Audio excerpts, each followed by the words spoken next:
Okay, guys, this is a little prelim. They have 1,000 people coming here tonight. And maybe we can get a good view of the screen up there. Maybe it'll be clear. Okay. Where is it?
Hey, what's up? Are they going to have the grand reopening?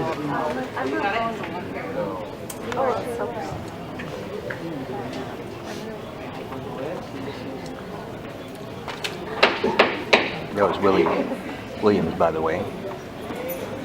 Good evening, and we have turned to open session at 6:04. That's it.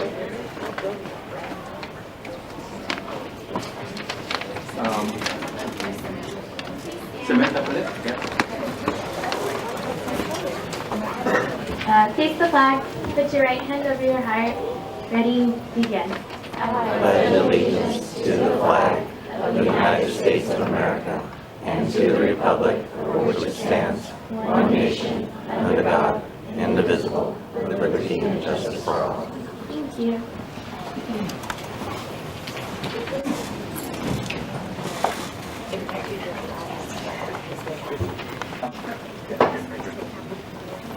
This is a closed session report tonight.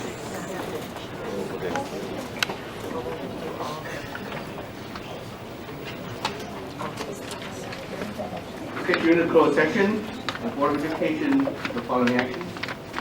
On motion by Nancy Clyde and a second by Donald Freeman, the Board of Education took action to approve settlement agreement with the employees number AE 246357, which includes agreement to retain salary in an attorney position in the Roland Unified School District. The vote of the board was as follows: Carrie Chen, yes; Lynn Ebbington, yes; Don Freeman, yes; David Nelson, absent; Angelina Clyde, yes. The second one, on the motion by Donna Freeman and the second by Angelina Clyde, the Board of Education took action to approve a settlement agreement with employee number RY 7972377, which includes agreement to retain salary in an alternate position in the Roland Unified School District. The vote of the board was as follows: Carrie Chen, yes; Lynn Ebbington, yes; Don Freeman, yes; David Melton, absent; and Janina Pride, yes. And number 3, on the motion of Don Freeman and second by Janina Pride, the Board of Education took action to approve the settlement agreement with employee number JR 3361010, which includes includes the resignation from employment in Roland Unified School District. The vote of the board was as follows: Terry Chen, yes; Lynn Hamilton, yes; Donna Freeman, yes; David Malcolm, absent; and Janina Clyde, yes. And we'll be returning to closed session at the end of the business item.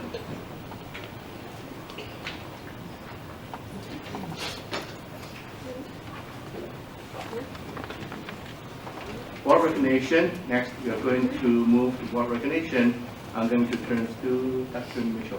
Perfect, thank you. So thank you very much. This evening we have wonderful things that we're celebrating that are happening throughout our district.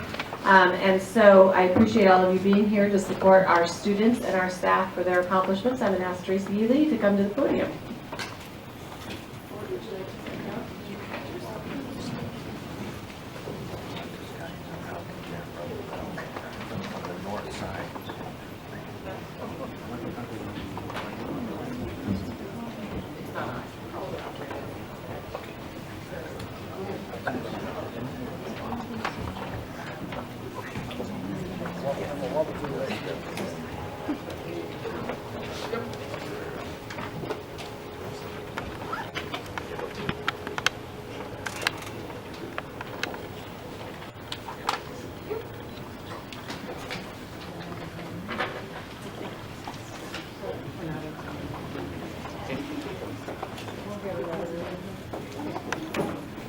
Now we're ready to get organized.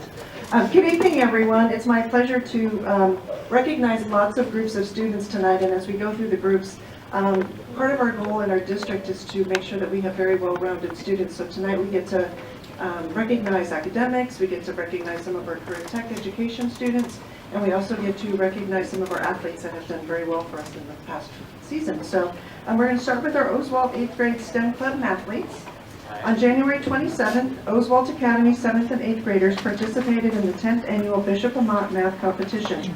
This competition was designed to include mathematical problem solving, basic geometry, pre-algebra, and emerging algebra riddles, puzzles, and conundrums.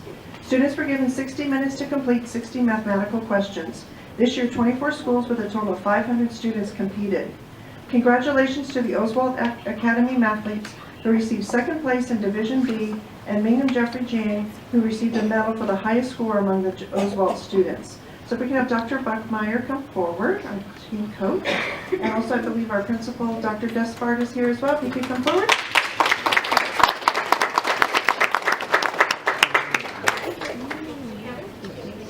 And I'm going to read all of the students' names. There are only a few here tonight because they're very busy academic students. So first we have Emily Bongiorno, Danielle Jing, Mark Fernandez, Ethan Thang, Gia Zhang, Rainier Almazar, Shannon Capistrano is here. Shannon.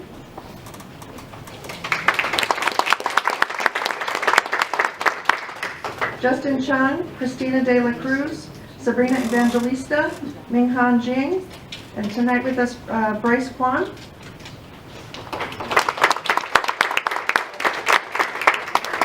Also with us tonight, Faith Racinos Garcia. I also want to acknowledge Christian Milligan, Ray Anthony Rinaldo, Akash Sami, Apollo T, and Alyssa Tran. So congratulations to our Oswald athletes.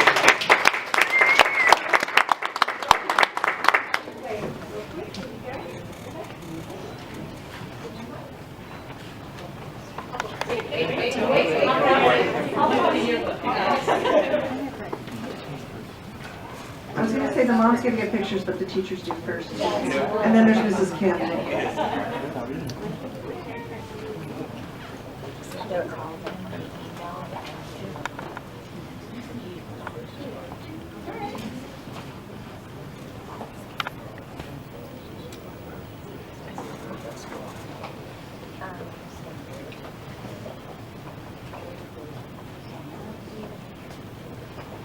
Be able to tweet near you soon. Congratulations to our Oswald athletes.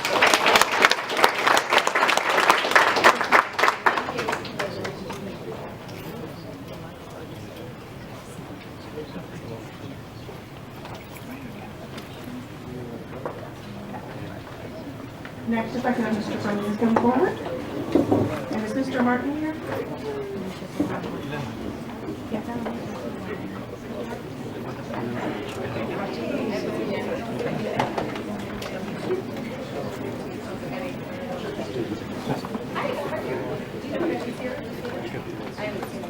Well, we're going to read it and we're going to fix it. Okay. So, it's also my pleasure tonight to recognize our Roland High School Automotive Program students. On December 2nd, 2 of our Roland High School automotive students participated in the 19th Annual Los Angeles County Auto Tech Competition presented by the Greater Los Angeles County and Southland Motor Car Dealers Association. Phase 1 was a written test hosted at Longo Toyota, and the top 2 students were selected to compete. In Phase 2, Brody Galland and Christian Diaz were selected to represent Roland High School. Phase 2 of the competition was at Cerritos College and consisted of 12 hands-on workstations where the teams had to solve auto technician problems based on the ASC standards. Brody and Christian finished in first place for the Southern Division, earning a spot to compete in the National High School Competition held in New York. Local dealerships will be providing internships to help prepare our students for the national competition. Please join me in congratulating Roland High School teacher, Mr. Eduardo Martinez, and the automotive students for the outstanding accomplishment. So Brady Galland and Christian Diaz.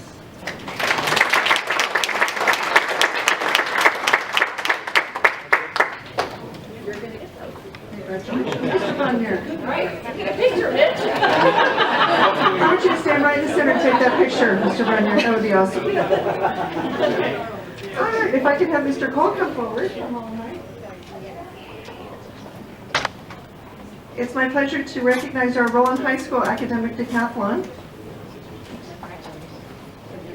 I gave you somebody who has some certificates. Beginning in June 2017, the Roland High School Academic Decathlon team began practicing and studying for the 36th Annual Los Angeles County Academic Decathlon competitions that were held in January and February at El Rancho High in Pico Rivera. At the competition, Roland competed against 42 other schools from Los Angeles County and came in 16th place overall and 3rd place in their division. For their hard work and dedication, the team received a bronze medal and a team trophy at the annual banquet. In addition, the team received 17 individual team medals for the performance in individual events. Please join me in congratulating Advisor Matt Cole and the Roland High School Academic team for their outstanding accomplishments. And if I could, what I call the students' names, Thomas Lee,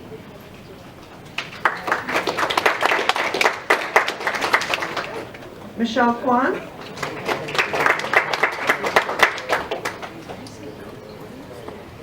Jet Blong, must be studies. Alan Dye,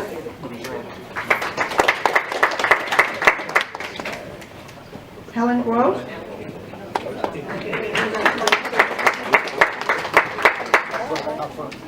Derek Leong, Phoebe Shayu,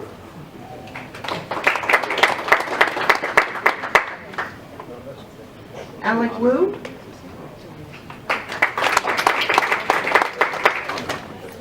and Edward Tang. Congratulations to our Roland High School Academic Decathlon team.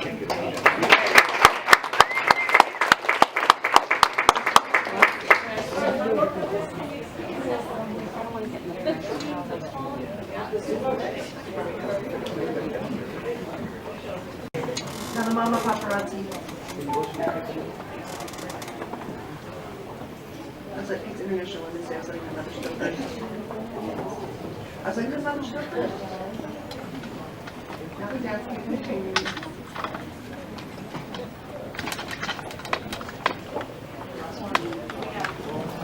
We have to have this camera shot.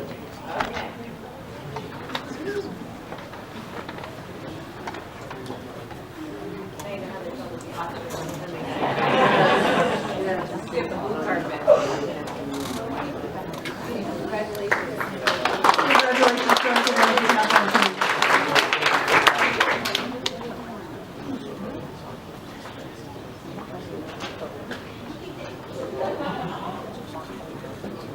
Okay, Mr. Brennan, you get to stay for a little longer. If we can have Coach Rufino, Sarah, come forward. Is he on the coaches here?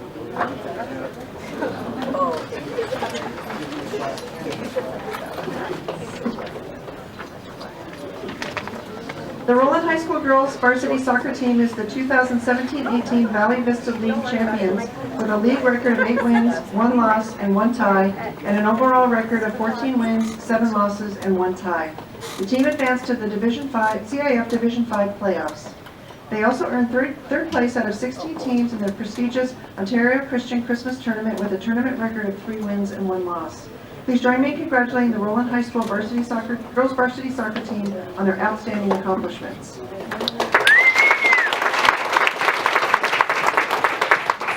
First, if we could have Juliana Caceres. Juliana? And I guess I get to announce some honors as well, and I'm pretty excited about that. So Taylor Bosley. And Taylor is first team all-league for the Valley Vista League.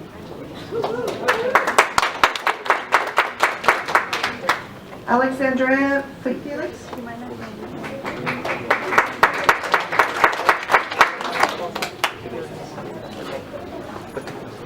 Blanca Garcia.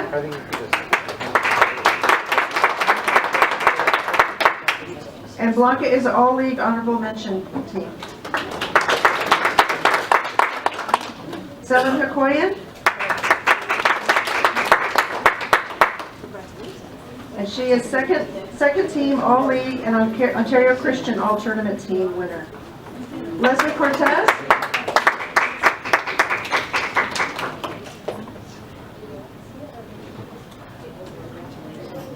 Danielle Morales.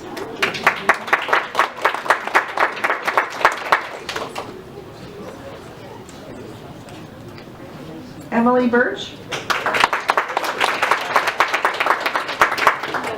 And Emily is all-league honorable mention as well. Anna Pinedo.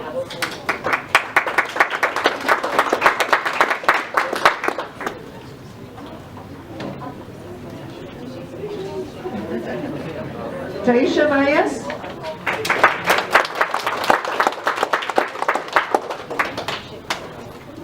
Kayla Allen. And Kayla is first team all-league. Carolina Maldonado. And Carolina is second team all-league. Ruby Fernandez.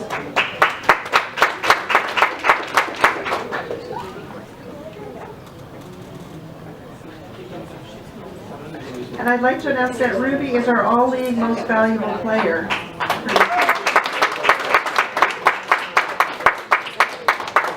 Melissa Aguilar.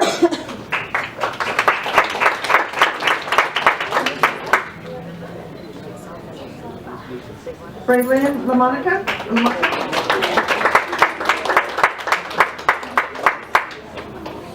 And she is first team all-league and Ontario all-tournament team. Viviana Trujillo.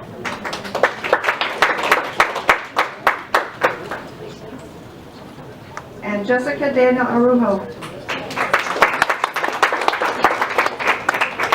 And Jessica is second team all-league. Congratulations to our Roland High School girls varsity soccer team.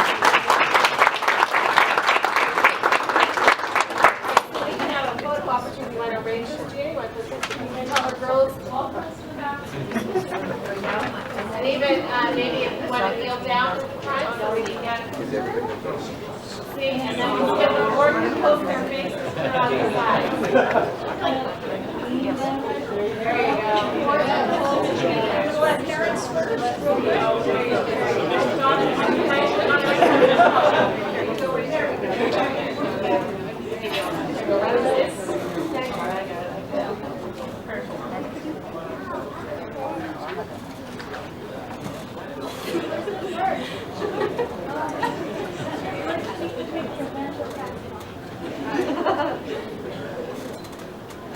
Also post on the website.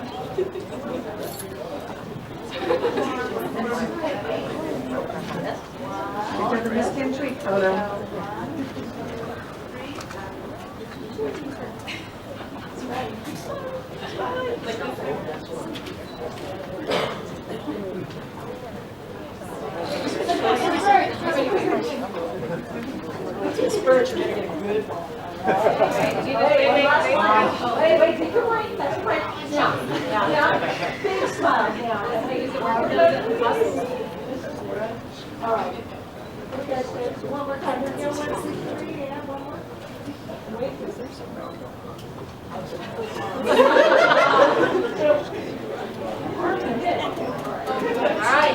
Congratulations to our junior high school soccer team.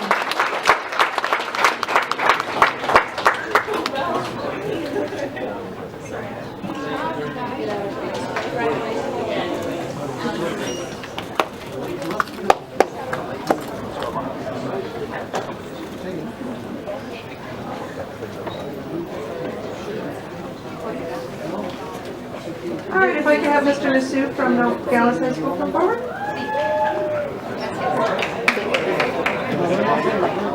And if I can have Coach Peter Wing and Assistant Coach Brianna Lee come forward.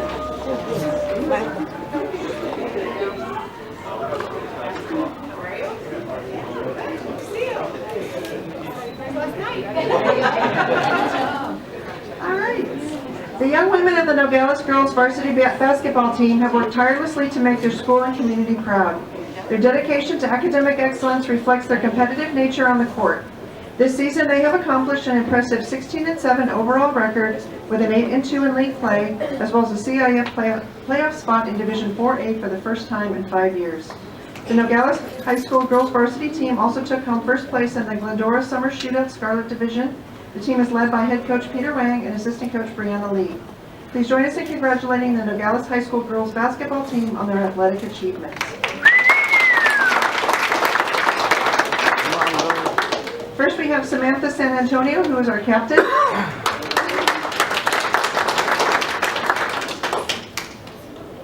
Jennifer Sellis. Jacqueline Carpillo.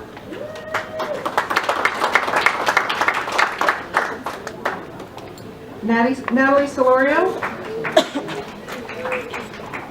Casey Hirakawa.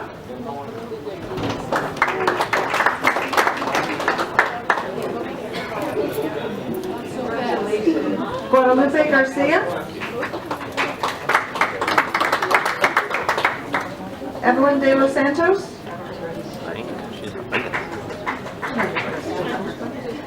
Jaysharina Mendoza.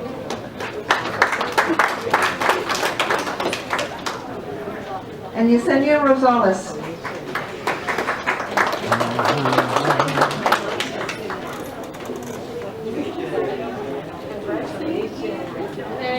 Congratulations to our Nogales High School girls varsity basketball team.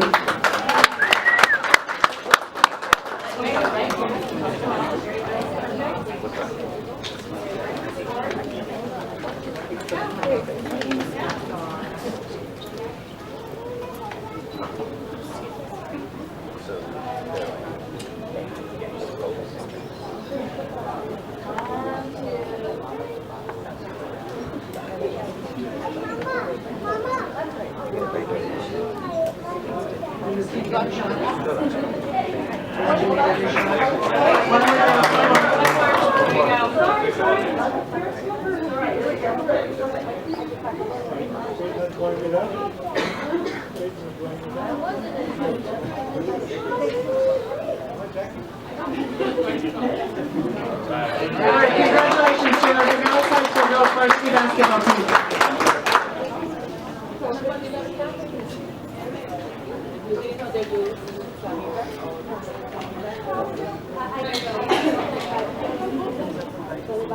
Mr. Yusuf, you get to stay. If I can have Coach Gil Luna and Assistant Coach Alfonso Colmenares come forward.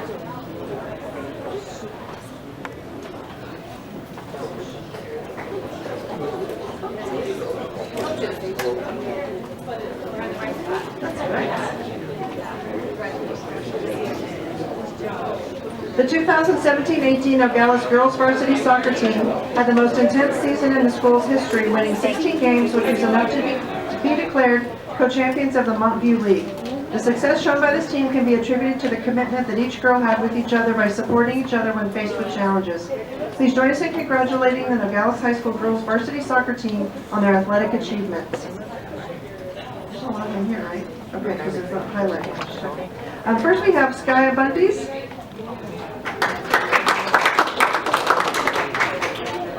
Renee Avila. Diane Barba.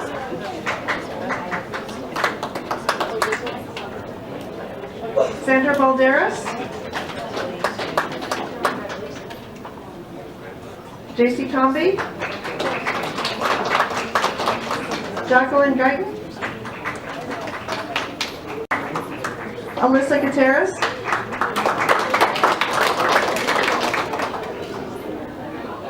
Amanda Lopez.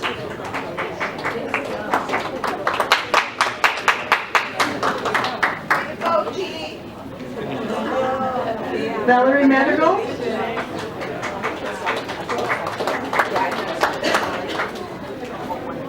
Jennifer Mejia.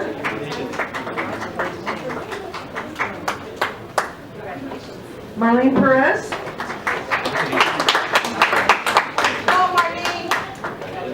And Priscilla Ruiz. Congratulations to our Nogales High School girls varsity soccer team.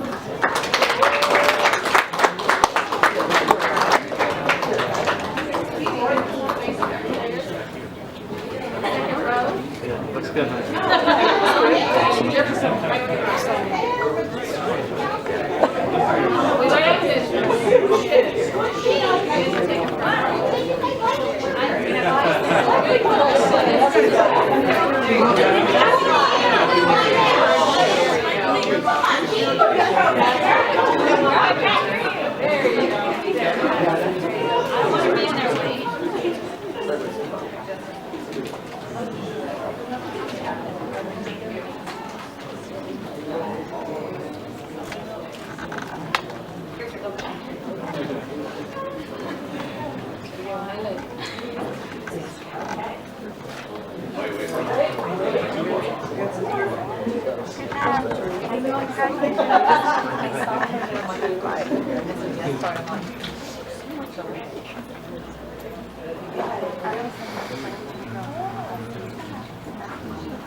Congratulations to Nogales High School girls varsity soccer team.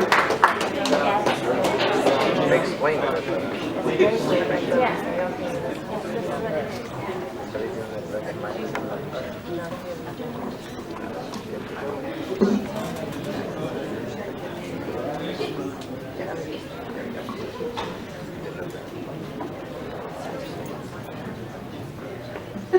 Okay, next I get to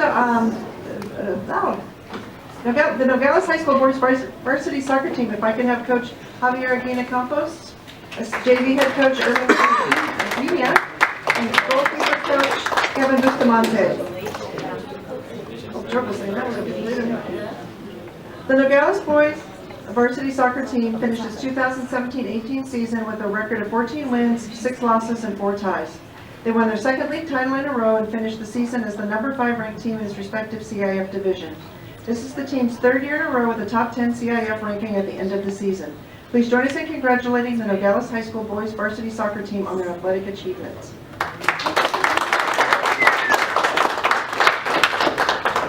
First we have Edwin Ochoa.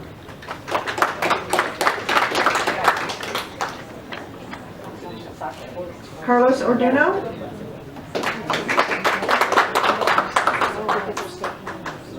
Daniel Regosa.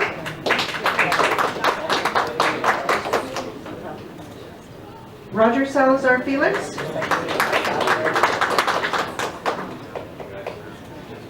Andy Bolanos. Miguel Aguilar. Carlos Mendoza Estrada. Francisco Pina.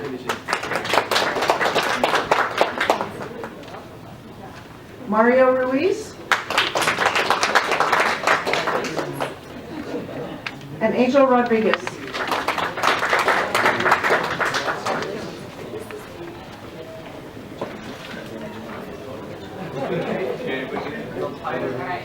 congratulations to our Nogales High School boys varsity soccer team.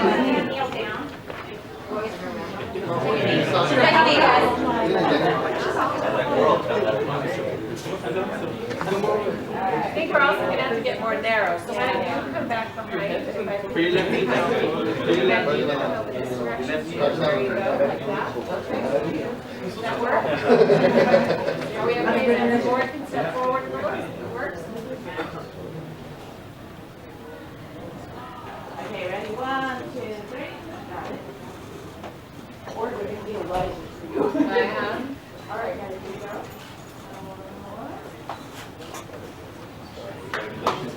Congratulations to our Nogales High School boys varsity soccer team.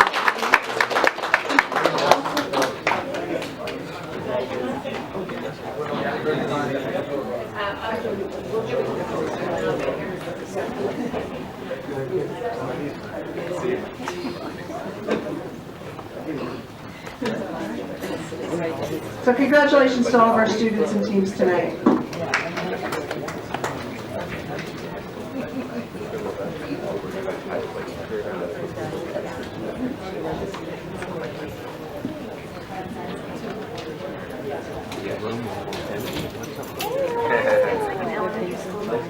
Performance, how they test it. The show goes on, and when your kids finish, you leave.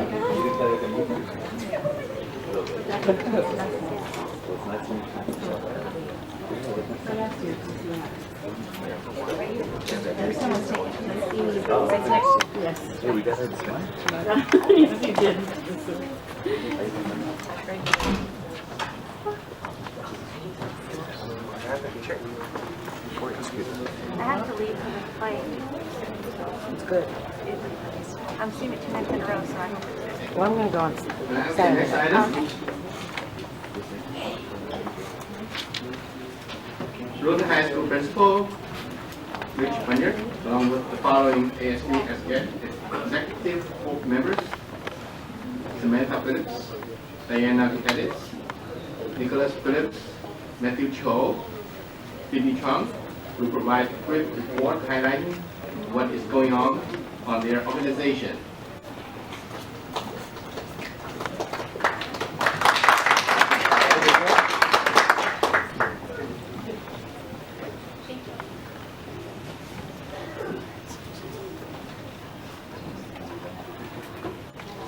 Good evening, Mr. President, members of the board, Superintendent Dr. Mitchell, and members of the audience.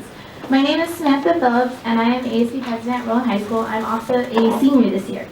I've attended Roland for 4 years, and through my 4 years, I have recognized Roland to be a different thing for different people, which means that it's a place where people can come and they can have different passions and they can experience different things, but Roland be still a place that they can come and feel safe being at.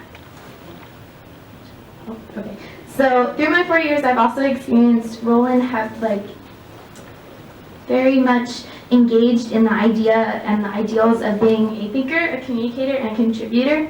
And the staff really engages students to be like this with the rigor, the relevance, and relationships on campus. And through these 3 things, students are expected to not only be engaged in the academic life at Roland, graduate, but also be productive members of society. And now Phoebe is going to sing. Good evening, my name is Phoebe Chuang. I serve as ASB Secretary and I'm also a senior at Roland High School. Over the course of my high school career, Roland has earned many awards such as the Gold Ribbon Award pictured above. Other awards have been applied to and we have been validated for these awards pictured on the left of the slide. Some awards have been simply submitted through data, and through that data we were selected as seen on the right of the slide. These awards on the bottom were simply given to us, and this shows how Roland has a strong past, present, and future. Additionally, Roland offers a variety in its curriculum to meet the students' full potential. Here at Roland, we have a high expectation for our students, and they are certainly meeting it. The data supports this as our IB pass rate is over 94% and our AP pass rate is 71% school-wide. Just last year, we gave out 938 tests for AP. Adding on to that, there will be 2 new AP courses in our school year next year, which are AP Computer Science A and AP Environmental Sciences. Our avid students have increased over 100% in the past 3 years, and they also have a 100% 4-year college acceptance rate. In our senior seminar classes last year alone, we gave out 45 certificates, and the college and career indication rate shows that we have a college readiness of 95%, which is higher than any school in our district. And now I would like to turn it over to Nicholas Phillips to talk about the relevance Roland has to the outside world and our athletics program. Good evening.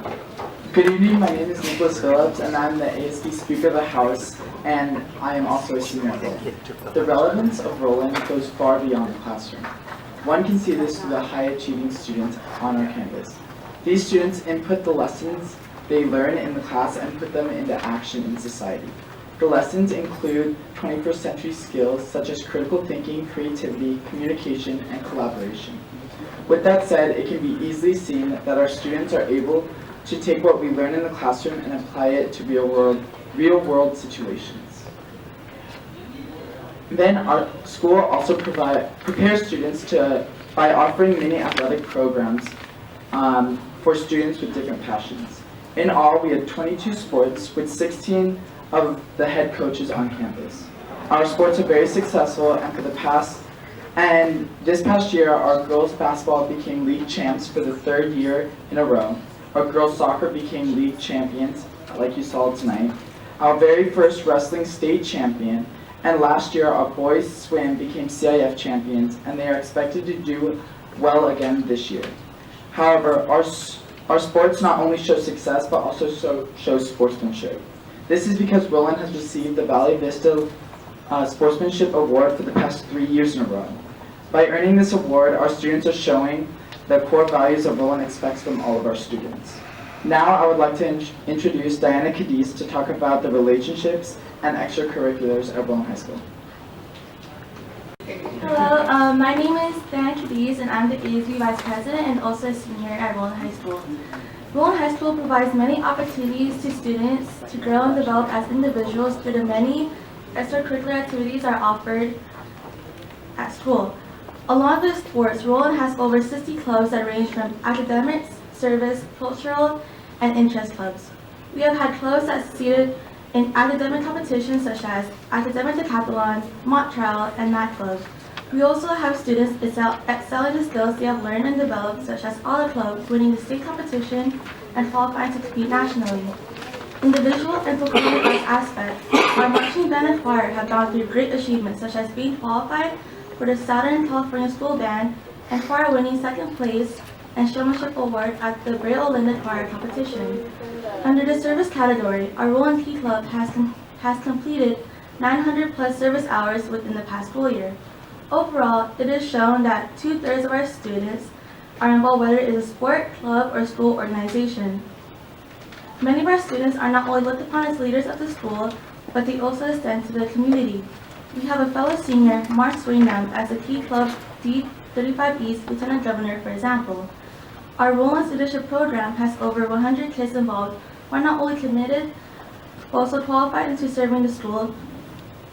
In the past years, our leadership program has won the Castle Leadership Award, and I am happy to say that this year, Roland High School are currently finalists. These are only some of what the students accomplished together within the past school year. The achievements of the students starts with the opportunities Roland provides.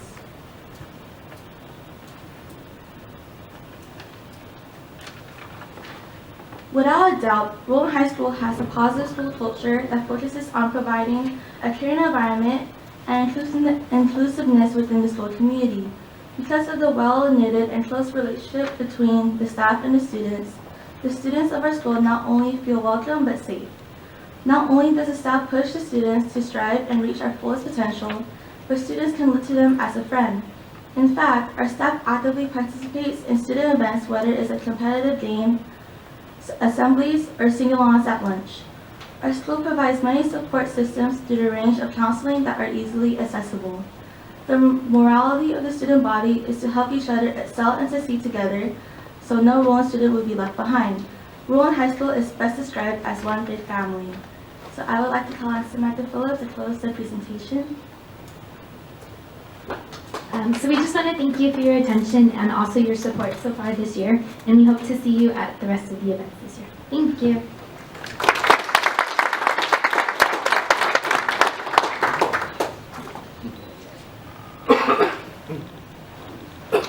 Thank you, Roland High SP, for sharing so much wonderful information with us. And now the automotive students are here. So we have one more organization. So are they here? And this is coming. So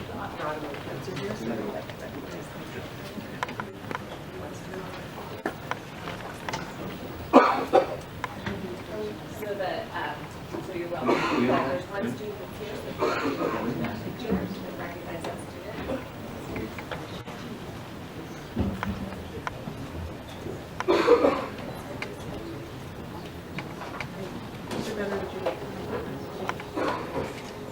This is automotive. Would you like to join us in the CTE program? Of course. So apparently we had a traffic issue because Roland Heights is a very busy place. So we welcome back up Mr. Brunyer and also Mr. Better, our coordinator of career technical education.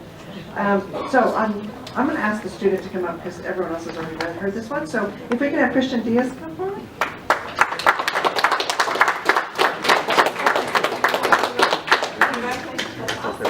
So on December 2nd, two of the Roland High School automotive students participated in the 19th annual Los Angeles County Auto Tech competition presented by the Greater Los Angeles County and Southland Motor Car Dealers Association. Phase 1 was a written test hosted at Longo Toyota, and the top two students were selected to compete. In Phase 2, Brody Galland and Christian Diaz were selected to represent Roland. Phase 2 of the competition was at Cerritos College and consisted of 12 hands-on workstations where the teams had to solve auto technician problems based on ASC standards. Brody and Christian finished in first place for the Southern Division, earning a spot to compete in the National High School competition held in New York.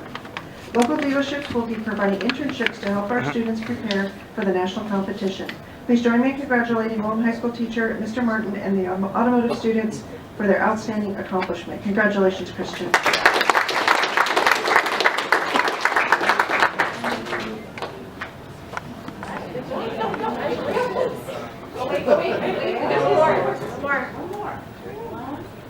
That's right, Miss Kim has to have the Twitter shot. Mom, did you get your shot? Did you get your shot, Mom? Okay. All right, congratulations, Christian. Thanks, sorry. That was my second.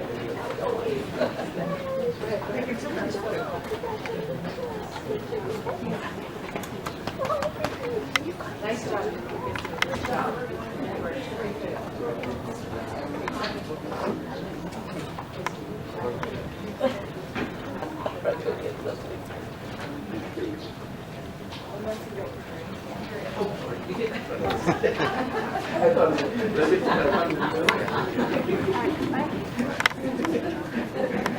Good job.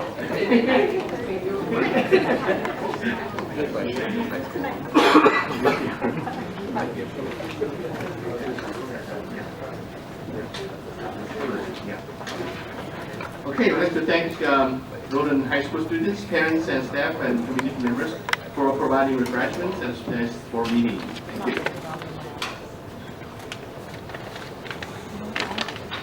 Superintendent report. Michelle. Perfect. Thank you very much. And so our district is very, very proud of the many recent awards and accomplishments our students and staff have achieved in academics and athletics, and tonight we honored many of them. In addition to these awards, I want to mention congratulations to Nogales High School boys basketball team, who are, for the first time ever, CIF Southern Section 5AA Division champions. I had the pleasure of attending Saturday's game versus Foothill Tech, and it was pure adrenaline and fun. They are now into the state finals, and so they competed last night and won, and they now have another game that will take place on Saturday. We're also very, very proud of Roland High School's 9th grade student Cheyenne Bowman, who is CIF state champion for girls wrestling. And also Roland High School boys wrestling team players Alex Ramirez and Richard Rojo also advanced to the state tournament.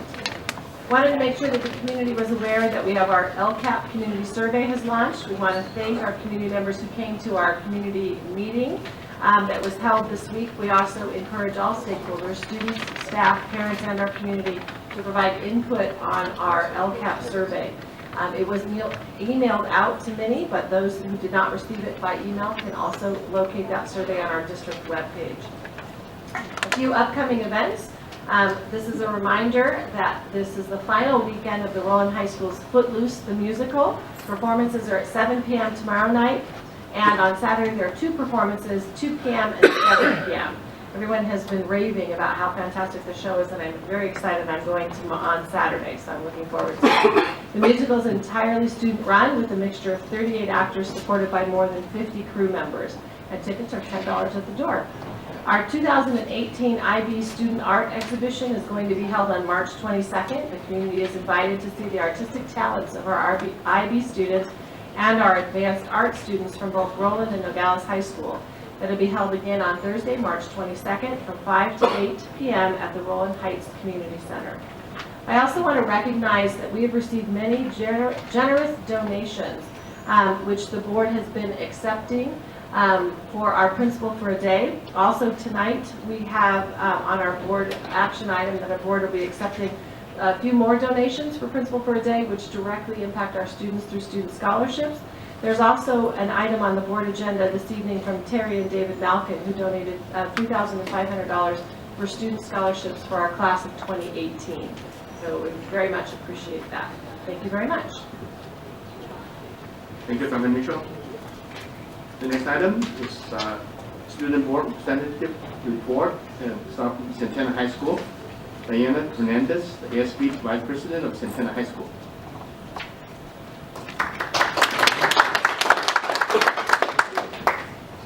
Good evening, board members. I am Diana Hernandez, Vice President at Santana High School. I'm here today to provide you with an update on what we have been doing in ASB with Ms. Rana. In January, we celebrated Black History Month by making posters of important African Americans and putting them up all over the school.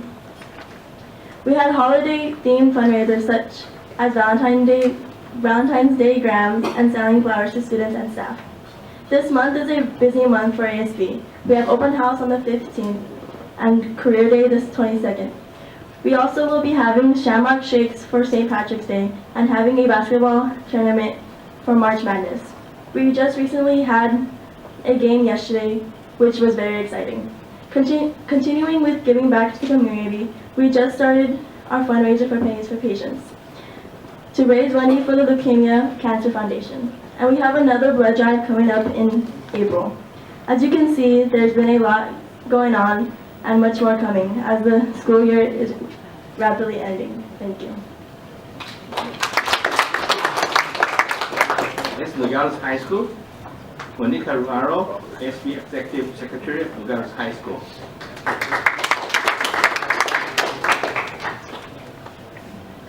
Good evening, Superintendent Dr. Mitchell, members of the Cabinet, and members of the community. My name is Maria Jinagarwaro, and today I will be your student representative for Nogales High School. So we're already partly into March, and in ASB we like to call this month March Madness, just because there are so many events occurring. Our clubs and sports have been very active, just like the HOSA Club, who recently had their National Service Project, where they gave each class a Hero Squad box. The goal was to receive as many donations as possible, and all donations would be given to the Leukemia and Lymphoma Society to help find a cure.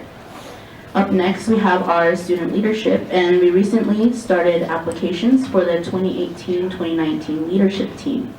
All applications must be submitted by the 23rd of this month, and fingers crossed that there will be a good turnout. We also recently had a senior seminar dedicated to one of our events, includes our annual Spring Fling Dance. Tickets went on sale early February, and the colorful dance themed Wonderland took place last week on March 2nd. This dance included some entertainment and games like air hockey, foosball, and ping pong. The very next day, we had our CAF Boys Basketball Championship game at Azusa Pacific, just like Dr. Mitchell mentioned. We are very proud to say that our boys were able to bring home the very first CAF championship title in school history. Because of this achievement, the team was able to head to state playoffs. We had our first round yesterday, and our Nobles took the victory with a score of 77-70. Not only was our boys varsity basketball on fire, but so was our girls varsity basketball, girls varsity soccer, and boys varsity soccer. A big congratulations to girls varsity basketball for making it into CAF and for being outstanding players. Also, a big congratulations to boys and girls soccer for the titles of league champions and CAF participants. Our athletes give it their all when it comes to their programs, and results are definitely showing. It's only been a few days into March, but we still have some future events coming up. This includes Latin Ball, which will take place this Friday or tomorrow. On March 9th, there will be free tacos and banda, so many students are excited to attend. Coming up later this month, we have our Power 106 game, where our very own Noble staff will be going against the Power 106 team. Tickets are already on sale with pre-sale at $5 and $7 at the door. The following day, we will be having our very first Clash of the Classes event. This free competition night-style rally will start at 6 p.m. and we will also have food trucks on campus by 7 p.m. I will definitely be looking forward to many more events and sharing them with everyone, but this is all for today. Thank you very much. Thank you. Next, Roland High School, Nicholas Phillips as the Speaker House from Roland High School, please. Good evening, Mr. President, members of the board, Superintendent Dr. Mitchell, and members of the audience. My name is Nicholas Phillips, and I am back to being the student representative for Roland High School. I haven't been here for a little bit while, but now I'm here to stay until my term is up. As you all know, the school year is coming to an end, but that doesn't mean anything for the life at Roland. On February 9th, we had our monthly senior event, Fondue February. Here, the seniors were given chocolate-covered pretzels, strawberries, and marshmallows. The week after, on February 13th through February 16th, Roland had their Random Acts of Kindness Week. So on each day, something kind was given to the students. On Tuesday, each student came to their locker with a nice post-it note giving them a compliment. On Wednesday, all 2,200 students received a personalized heart for Valentine's Day. On Thursday, we passed out love bugs to show our appreciation to one another. And on Friday, we created a love wall that had pictures that the students sent us to show the world the love each student shares.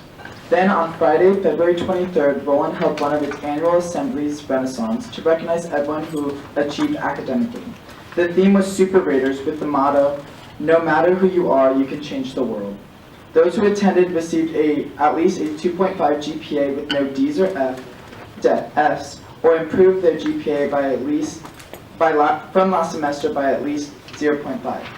We handed out over 185 academic awards to the students ranging from top 10 GPA for each grade level, national merit, counselor's choice, academic all-lead, and AP recognition. It was a very stressful 2 days trying to put up all the decorations and getting all of our entertainment pieces together.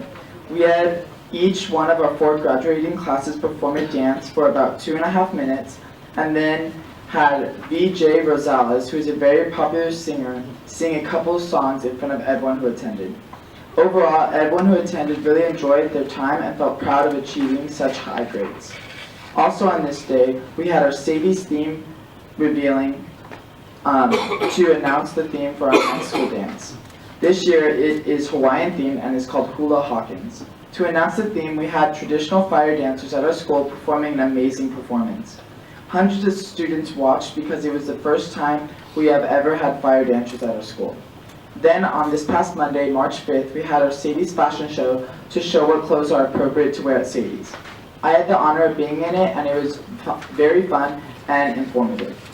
Also starting this past Monday was campaigning week for our future ASB members. It lasts until Friday, and our next ASB president, vice president, speaker of the house, and class officers are going around all week campaigning. This means starting next month, I will bring the individual who will be taking my job to introduce them to you. Right now, our theater department is hosting their annual spring play called Footloose at our school. We have showings tomorrow at 7 p.m. and Saturday at 2 and 7 p.m. We would like to thank all the board members that have attended and extend an invitation to those who have not. I can tell you from first-hand experience the musical is entertaining and is a great way to see our students perform. Tomorrow night is our annual Powder Buff game where the junior boys play the senior boys in volleyball. The senior and junior girl volleyball players are our coaches. We have been practicing for the past 2 weeks, and as a player we are trying to defend our title because as juniors we won last year. The cost is $2 pre-sale and $5 at the door, with all proceeds benefiting the volleyball program. Next Friday, March 16th, we have our Sadie's dance in our gym. During this dance, the prom theme and location is revealed to the students. On the following Monday, March 19th, we have another senior event called Brunch and March, and all seniors will be able to get free cereal, milk, and a variety of juices for lunch. The day before spring break on March 23rd, we have one of the biggest events on our campus, Battle of the Classes. This is a friendly competition between each of the 4 graduating classes in the gym at night. For the past couple of years, a little over 1,000 students showed up, and we expect that this year we will have even more. Our February service event was the collection of socks for the District Heart and Soul campaign. In all, Roland students are continuing to be examples of thinkers, communicators, and contributors. Thank you for your time and attention.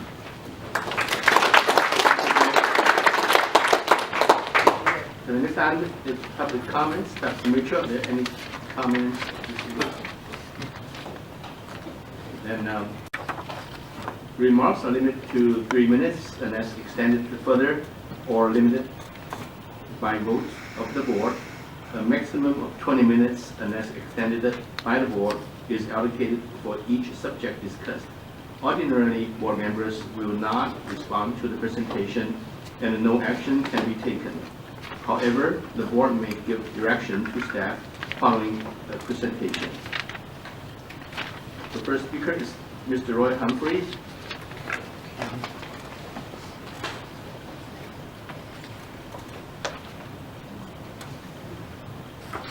Hello, I'm Roy Humphreys. Some of you may ask why I'm here. It's because before we can move forward, we must be honest about our past. And also, because of the lack of true transparency, which is key to accountability, which has devastated this district, board member David Malcolm calls transparency a buzzword. The culture of effete arrogance of this district's board and administrations has demonstrated, as demonstrated by the superintendent Ruben Fructos saga and the district's voodoo math, which was pointed out by union representative and teacher John Peterson. And we note that Superintendent Mitchell is very dismissive about the FACMAT 2008 report, which is the key reason why this district languished in ghetto land for so long, is now attempting to recover. And then we have what the continued hijacking of the Bond Oversight Committee, and the way the chain of command works. You as the board are responsible for this district. If the superintendent is doing things that are inappropriate, it's your job to rein her in. And like her responsibility to Mr. Flores if he's doing something inappropriate with the Bond Oversight Committee. And it's all you have to do is go to the video recording of the last Bond Oversight Committee meeting to see exactly what it's talking about. And also, I sent to each and every one of you, include the, and this is addressed to Julie Mitchell, Superintendent, 7 incidents that I asked you, are they true? Especially focusing on the Bond Oversight Committee, which by law is an independent committee. And again, we noted the failure of this district. You know, the last board meeting, you guys had 3 incidents where there's money for the teachers, money for all of you up here, so for 3 of them, which there was no participation by any of these people out here in the audience to show up, and it's about the money of them lining their pockets. These people are among the highest paid here in the state of California and Southern California specifically, but no one showed up for that, and they wouldn't have the opportunity to know, except for the video recording that is on my YouTube site. So forth. So, and same with the Vinyl Subcommittee, and we had a very nice situation with the Personnel Commission the other day. It'd be something for you to enjoy to find out what that particular situation is about, and what is why is it required for government accounting as principle. And again, for the truly to move in the 21st century, we must do the recording. And as my wife says, why in the heck are you doing this? Mr. Chun can give you a translation. You can't make a silk purse out of a sow's ear. I got 8 seconds left. So as my offer is up there, they take over the video recording. You'll never see or hear of me again. Thank you.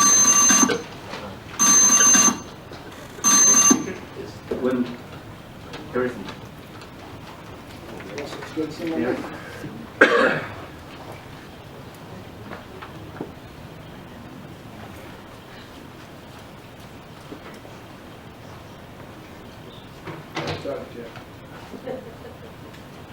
Mr. Harrison, I had the opportunity to visit many schools here at World Unified. This week I visit Oswald with Dr. Despard. I went to some classrooms and were doing Black history. I was absolutely floored. These kids were doing oral presentations. They had the notes. One kid had visual aid, had her audio aid. I was like, this is impressive. And they were doing people like Sir Journey Truth. They were doing Danny Hill Williams, Nat Turner, Ranchgate Blues, Hammer Rebels, Danny Hill Williams, people that you don't even hear about. They did an outstanding job, and I'm very, very proud of them. Also, I think the best kept secret in Road Unified is Giano. I had a chance to go to Giano and talk with the principal, Mr. Ochoa, walk the campus, go into classrooms. Kids are really on target, on task. Teachers, outstanding teachers in the district. That brings me to a really interesting point. Of all the schools I visit, again, Giano, Roland High, Nogales, I'm on school site council at Oswald. These teachers are phenomenal. And I have a feeling that the district is not making an effort, quote, to keep these teachers. We have some fantastic teachers, and I'm hoping that they don't just decide to pack up and go elsewhere. A lot of them are very young, very energetic, very much to the point. And outstanding teachers, outstanding programs we have in the district, and I'm hoping that we can continue to move forward. I say that to say we need to showcase many of our schools. People don't know about Roland. They know all about Walnut Valley, which I'm a resident of, and they do a good job showcasing Walnut Valley schools. We don't seem to showcase our schools here. Like I said, well, okay, you guys frown what have you, but I don't see any activity in terms of Giano, Oswald, Nogales, Tellis, in terms of out in the community. You may showcase them here at the district office, which you do an outstanding job. But if you ask the average Joe Doe, do you know where Nogales is? Do you know about Giano? No one knows about it. So I'm just bringing a suggestion. I would like to see us showcase our schools, because we have some outstanding schools and some fabulous teachers and very strong administrators. We lost a very strong administrator at Nogales, Mr. Henderson. He's gone to a higher ground, if we can say that. But my point is, we don't want to keep losing our administrators, our teachers, or our students. Thank you very much. Next speaker is Arthur Lee.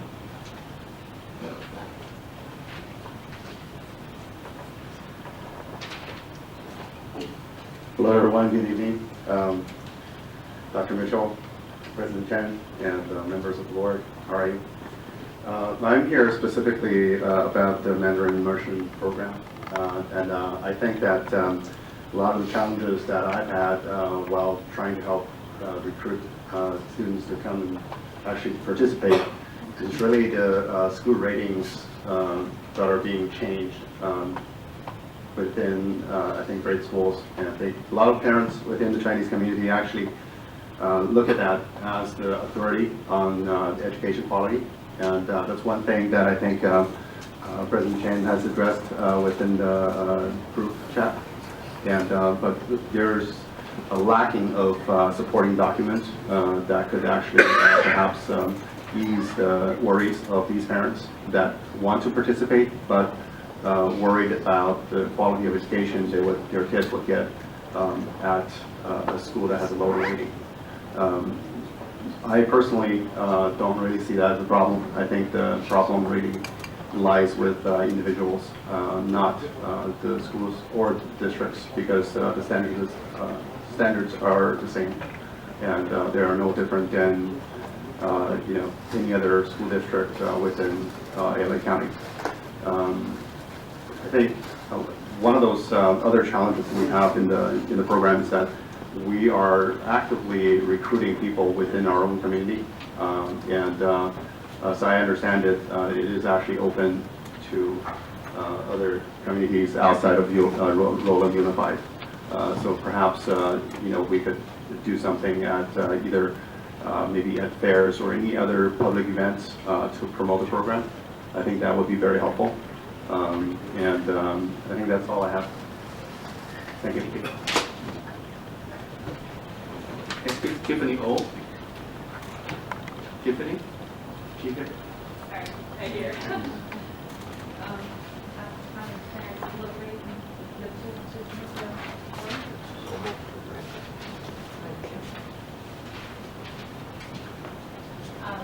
Everyone, my name is Tiffany. I'm a parent and part of the Chinese community. I just want to really appreciate everyone's effort for the Chinese Mandarin dual language program. As part of the community, I'm really excited about this program. Actually, I just heard early in January. And when I heard about it, I was like really happy. Even though my kids are much older, can be part of the program. But a lot of my friends, they went to Hacienda school, and they were in the program for many years. And I've seen how much benefit is in that program, because they're learning both languages. And also the benefit of like a lot of new immigrants in our community, when they first came here, they can be really strong academically. The length of English can be a program, can be the problem. So when these kids come to our country, and they might feel like I'm a little left behind. With the program, they can feel like, I can achieve my goal by learning math, by learning other subjects with their native language, while really, feel good about themselves. So when I first heard about the program, I'm really excited. And I just want to say, as part of the community, we're really supportive. One of the parents, actually, she cannot make it today, and she owns several restaurants. She's like, can you please give me flyers, give me sign, I want to put it in front of my store. I want everyone to know about this. And she's like, a lot of friends of mine, they have younger kids and they have not heard about it. And she's like, can you just give me everything that I can? And other parents, I just talked to a couple of them, and they own chain schools, and they're like, we really want to promote this program. They all understand, they've been really excited about this program, and we just wanted everyone to know about this. So I'm just here to thank you everyone, and as a parent and community member, we're just really excited to have you. Thank you. Next, June Song. June.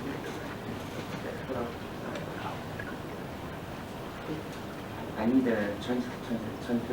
Okay, I do. 谢谢各位这个教委在这儿。 Thank you, everyone. 我是君颂。 My name is Jung Song. 我孩子是在 Killian 小学3年级。 Third grade in Killian Elementary 他 School. 没有机会上的双语了，好，太可惜了。 And too bad he has no. 比我早开几年，我儿子现在已经是3年级了。 Okay. Hello everyone, my name is David Su. I'm so glad to be here to see all of you. You know why? Because I am a graduate from the Roland School District. Yeah, and then so back in '91, when I was a new immigrant, I come from Taiwan. I come here with no English, but I'm so glad I studied in Alvarado Intermediate School, and my ESL teacher was so nice to me and helped me with English. And then so later on, I graduated with 3.5 GPA, which is high, thank God. And then later on, I went to Roland High School, and I graduated 3.8 GPA. And later on, I went to UC Irvine, and then I got my bachelor, and then I got my went to Azusa Pacific University. I got my master's degree. Yes. So why I'm here is not about bragging about me, but thank you so much for Roland Unified District for training me. And right now, currently, I am the, sorry, kind of very emotional. Yeah, right now I'm the school director in the, right here, Fullerton Christian School. I'm the preschool director, okay? So the reason why I'm here, first of all, thanks to Mr. Chen to invite me and to know about this Chinese dual immersion program. And it's so good because we need it. Because right now, number one, I feel as a school administrator, even though we're small, but I feel sad. Why? Number one, we lost against Rona due to their high, scores, right? So a lot of people from us, the Rowan School District, they moved to Rona. Why? Because they have higher, better school. But I don't believe so, because I graduated from here. I know what kind of quality we have here. But I'm sorry, Asian parents, they don't know about this. They don't know, oh, high grade, they must be good. So no. And then second, I feel sad. We also now we lose against Hacienda Heights. Westward, they opened this, they're the first one opened this Mandarin dual immersion program, and guess what? Now we have one class now, but this year they can have 3 classes. Why? Because more and more Chinese parents, they want to move over there, so they can have this program. And so if Roland, we want to grab on this opportunity. There's so many Chinese immigrants here, and if we can open this, not only benefit the people here, but also think about so many Americans, we want to learn Chinese. Why? Because we want to do business with China, right? So again, there's so many things that are up, and I do hope as, all your brilliant minds here, I know you're smart, and so please grab on this opportunity. We need this program to open. Okay, so we can have more and more quality people here, and because there are many bright minds in Chinese people too. So please, you have this book. Thank you so much. God bless. Thank you.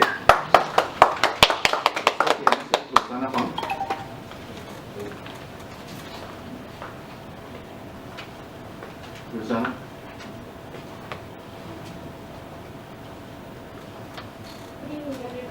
My name is Rosanna Huang. We have several partners know each other. Let me introduce myself. I was former PTA president of Rowan High School, our principals here. And I also was 2010 census 2010 president, and I have to walk at each street, so I know what's going on. And currently I also work as a media. In this case within study, it is important that we have a dual language, Chinese. But personally, I wish we had more language besides Chinese, because it's diversity community. In Rowan High School district here, we're far behind than other school districts based on my study. And also I researched the reason why parents or young parents, they forgot that here we're established this wonderful program. And in my time, 2010, before when my child was all the way from the Rowan High School district, that I had a hard time as a volunteer. And we strive for the Chinese. And also when I experienced many later Rowan High School students, even Nogales High School students, they went into the Monsac, each university, they trying to pick up Chinese, and they have difficulties because they don't have background. I mentioned today, we see the community. In our community, look at just based on school districts, the parents, they need to contribute, they're willing to contribute everything to support schools, support students, support teachers, but they don't know how. Who's the media? The kids. We need to nurture them for the language, for the new immigrant. And then for the community, and we can see our surrounding Hacienda High, we have the after school principal here, and we have our Diamond Bar, Hacienda High, Walnuts, every restaurant, they already have them for a long time. So, and then as more up to micro, what's going on with the national, that we have economy, culture, or bilateral international trade, all this, all higher education, we need Chinese too. So as final, I appreciate everybody can put more effort to more, we just move on this project, I motion to move on. We established space so much time, then let's move on. we had a hard time. And Angela, David, Donna, and Mr. Chen. Thank you very much. And it's hard time for you to decide to sit in us, but it is necessary. Our community needs that. Thank you very much for your time. Thank you.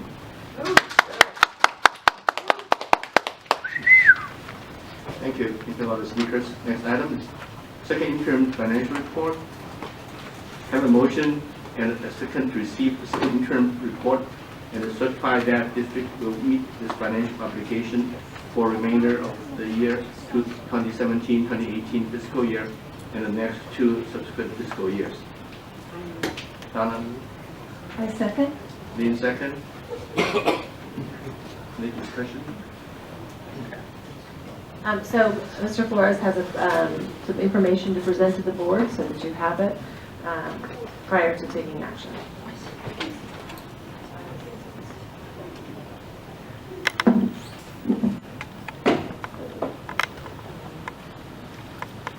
Good evening, Board President Chang, board members, Dr. Mitchell, cabinet, and audience. Thank you for allowing me to make a brief presentation on the second intro. Again, this is work that's done behind the scenes by some great people that work in our district. And I want to thank Aubrey Craig, our Director of Fiscal Services, and the entire fiscal department team who worked very diligently to prepare the second interim report. In this presentation, I plan to highlight the budget calendar, the purpose of the interim report, information from the governor's proposed budget, guidance for multi-year projections, and variances of the first interim.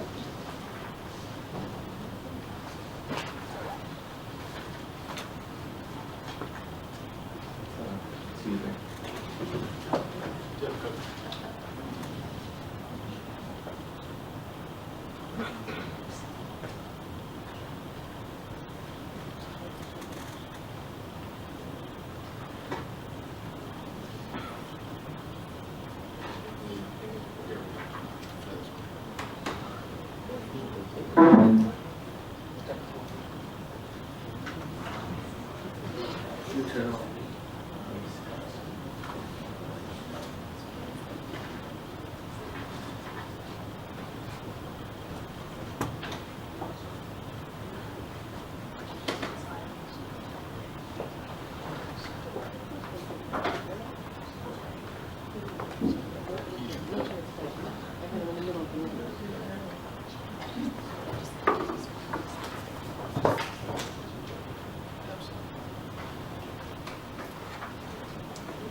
One of my divisions that I oversee is technology. That's why I always have the technology problems for my presentation. I really think they play some, they changed the battery so I can have the bad ones. So I'm going to go with the dentist clicker for me today. Again, this is the calendar, the budget reporting cycle that we have, and that we are currently at the second interim. Our next step will be developing a budget with the information we get, the May revise. Again, the May revise, following the May revise will be the public hearings and then budget adoption for the new year in July. And these are actual dates that we need to comply with the county, so we are here at the second interim. The second entry report is required by the California Educational Code. It shows all expenditures from July 1st, 2017 to January 31st, 2018. The entry report illustrates whether the district can meet its financial obligations for the current year and two subsequent years. That is the purpose. Again, every district wants to strive for a positive certification. Positive certification will attest that we can meet all fiscal obligations. Again, for the current year and two subsequent years, a qualified certification, a district may not meet its fiscal obligations for the current and two subsequent years, and a negative certification, a district will not meet its fiscal obligations for the current or two subsequent years. This table shows the adopted budget information, has the adopted budget for information only, and then it also shows the variances from the first interim and the second interim. The increase in revenue is related to the adjustments to the current year LCFF gap funding percentage, that it increases us by $1.3 million. The increase in expenditure related to certificated positions and extra hour assignments, classified additional hours, primarily in our transportation department, employee statutory benefits, and additional services purchased. Some of these additional service purchases are from our carryover funds at our school sites that we place into the budget. Our ending balance is a little over $35 million. And we have assigned different amounts for different areas for different situations. Decline enrollment, safety issues, technology, school site discretionary, which as you can see has gone down from previous years as some school sites are using some of their school site discretionary carryovers. The second portion of the interim report is $295 per ADA, or approximately $3.8 million in one-time funds next year. Also included in the multi-year projections are future COLA, lottery income and expenditures, percent increases, and again, as always, I always share, we also include the increase in the STRS and PERS in our projections. Again, this graph here shows the additional expenses in our STRS, and on the side I wanted to highlight it is not in the hundreds, but it's in the millions of these bars. And this is not the total cost of the STRS, it's actually just the increase. If you compare what we were paying at the 8.25% to in 2021 to the 19.1% increase in STRS. We also have increase in PERS. It's gradual, but it really moves up in tail end years up to $2.5 million, when at 2021, the rate is 24.9% for PERS. Again, this graph here illustrates that 71% of our base funding that we will receive by 2021 will go to both STRS and PERS. The reality of our base funding being consumed by STRS and PERS increases are being discussed by legislators. Recently, I was able to participate in discussion with state center staffers and other educational voicing our concerns regarding more funds being needed for our schools. We have seen a few proposals that may increase the current level of funding for base and supplemental concentration funding. We are hopeful that when the governor signs the budget, more funding will be provided for California schools.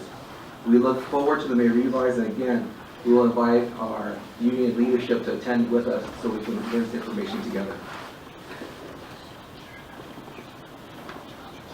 This is a multi-year projection. Of note, I'd like to show you that in 18-19, the $5 million additional in revenue, most of it coming from the one-time funds. The restricted side, there is a drastic drop in from $42 million to $3.8 million from 17-18, 18-19, and that's primarily because of the funds from Prop 39 that we receive.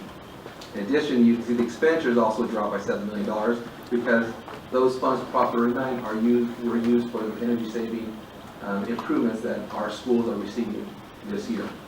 And also, we have $4.3 million in textbooks this year that we will not have next year for the adoption. There are some additional costs also that some are factored in 17-18, some are not factored in for future years as we're working through to see exactly where they should be. So our 17-18 ending balance may change if some of these things are implemented this year or for the future. Some of them include safety personnel. When the budget was developed for this year, we had 4 full-time positions. We have increased the amount this year to 5 full-time and 2 part-time positions, and just made an offer for 2 more full-time positions today. We plan on hiring our full-time position. Our safety personnel will increase by 5 full-time positions and 2 part-time positions. The budget expense will increase by approximately $345,000 ongoing. We are also looking at increasing our campus aid support. This may be accomplished by additional hours for campus aides. We project this cost to be over $100,000. We are also in discussion with the Los Angeles County Sheriff's Department from both the stations to provide support, transition assistance, and training. Safety hardware. We have entered into our final stages of this year-long district-wide camera project. The goal is to install cameras with monitoring capabilities at all district locations. Again, I would like to thank the board and Dr. Mitchell for approving the consultant agreement a few months ago to assist us in this project. The consultant has just delivered the location and specifications to provide the best security camera solutions for our district. Maintenance and operations staff are conducting final reviews before working with our purchasing department to go out to bid. The board previously approved the request to bid this project. In technology, we have 2 large ticket items, voice over IP, and digital radios. Our phone district-wide will be upgraded to current phone technology and provide all the new communication and safety features. This project is estimated to cost over $1 million. We are also in the final stage to procure district-wide radios. Our current radio system is analog, and we plan to purchase digital radios that are all integrated with transportation radio system. This estimated cost is $250,000. Our white fleet. Over the next 3 years, approximately 20 white fleet vehicles will be needed to purchase for replacing vehicles and to provide vehicles for the increased safety personnel, approximately $460,000. The additional safety personnel will be an ongoing cost, and others will be one-time costs funded by our ending balance. Although these are large dollar amounts, under the direction of you, the board, and Dr. Mitchell, the district remains in a strong fiscal position and can make these commitments.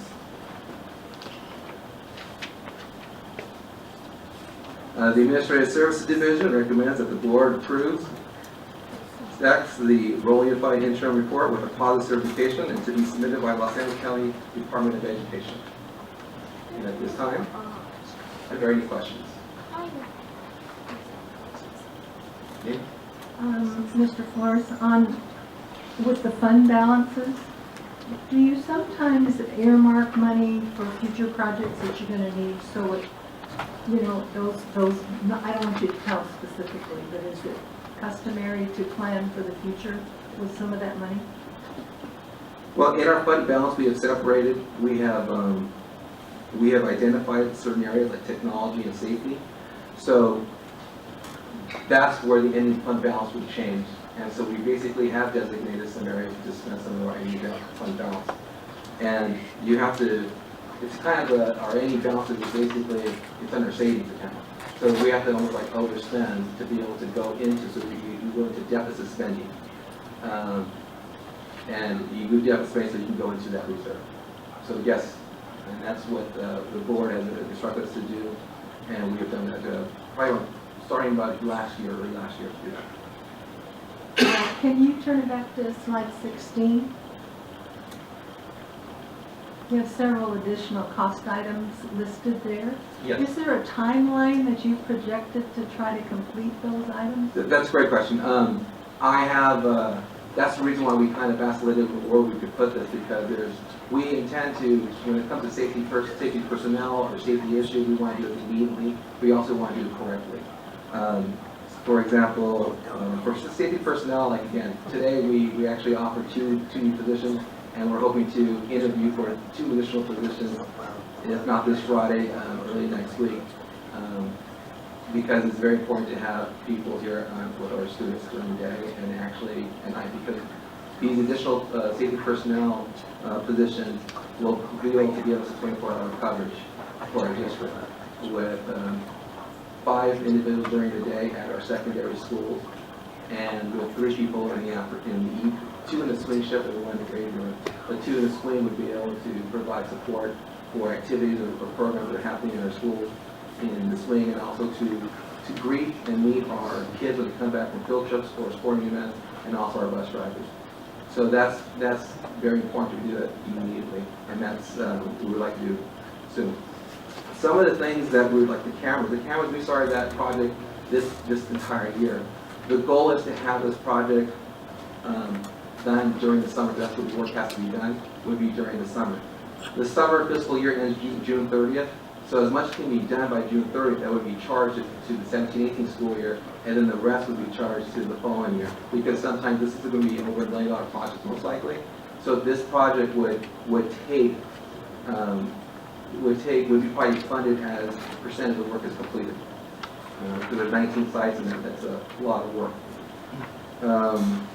Radios, there's going to be some board action tonight to sort of piggyback a little bit so that we can go out and purchase and do the procurement with digital radios. So we anticipate do that hopefully within the next 2 months.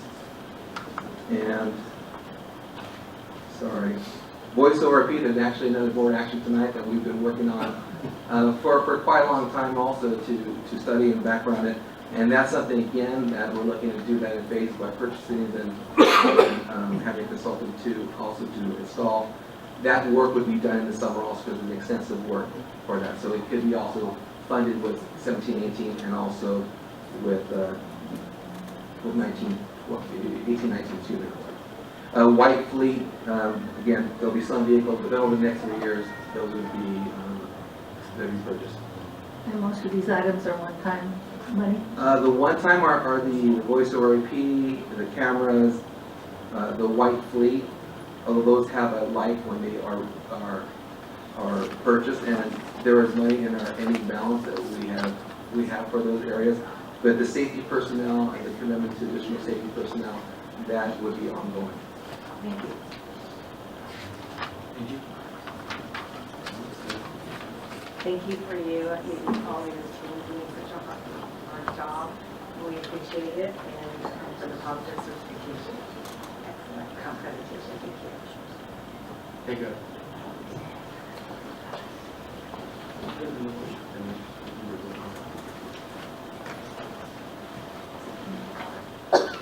All in favor, say aye. Opposed? Motion carries.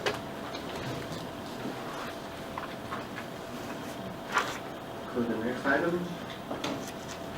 6B. I need a motion and a second. Review and accept Fund 16 and Fund 17 Measure R 2006 and Measure R 2012 General Application Bonds on initial and performance audit as submitted by Nigril and the Nigril PC. NG. So we do have Kevin Braynick here, who is from Nigril to share some information on the audit with the board and to field any questions that you have. Thank you.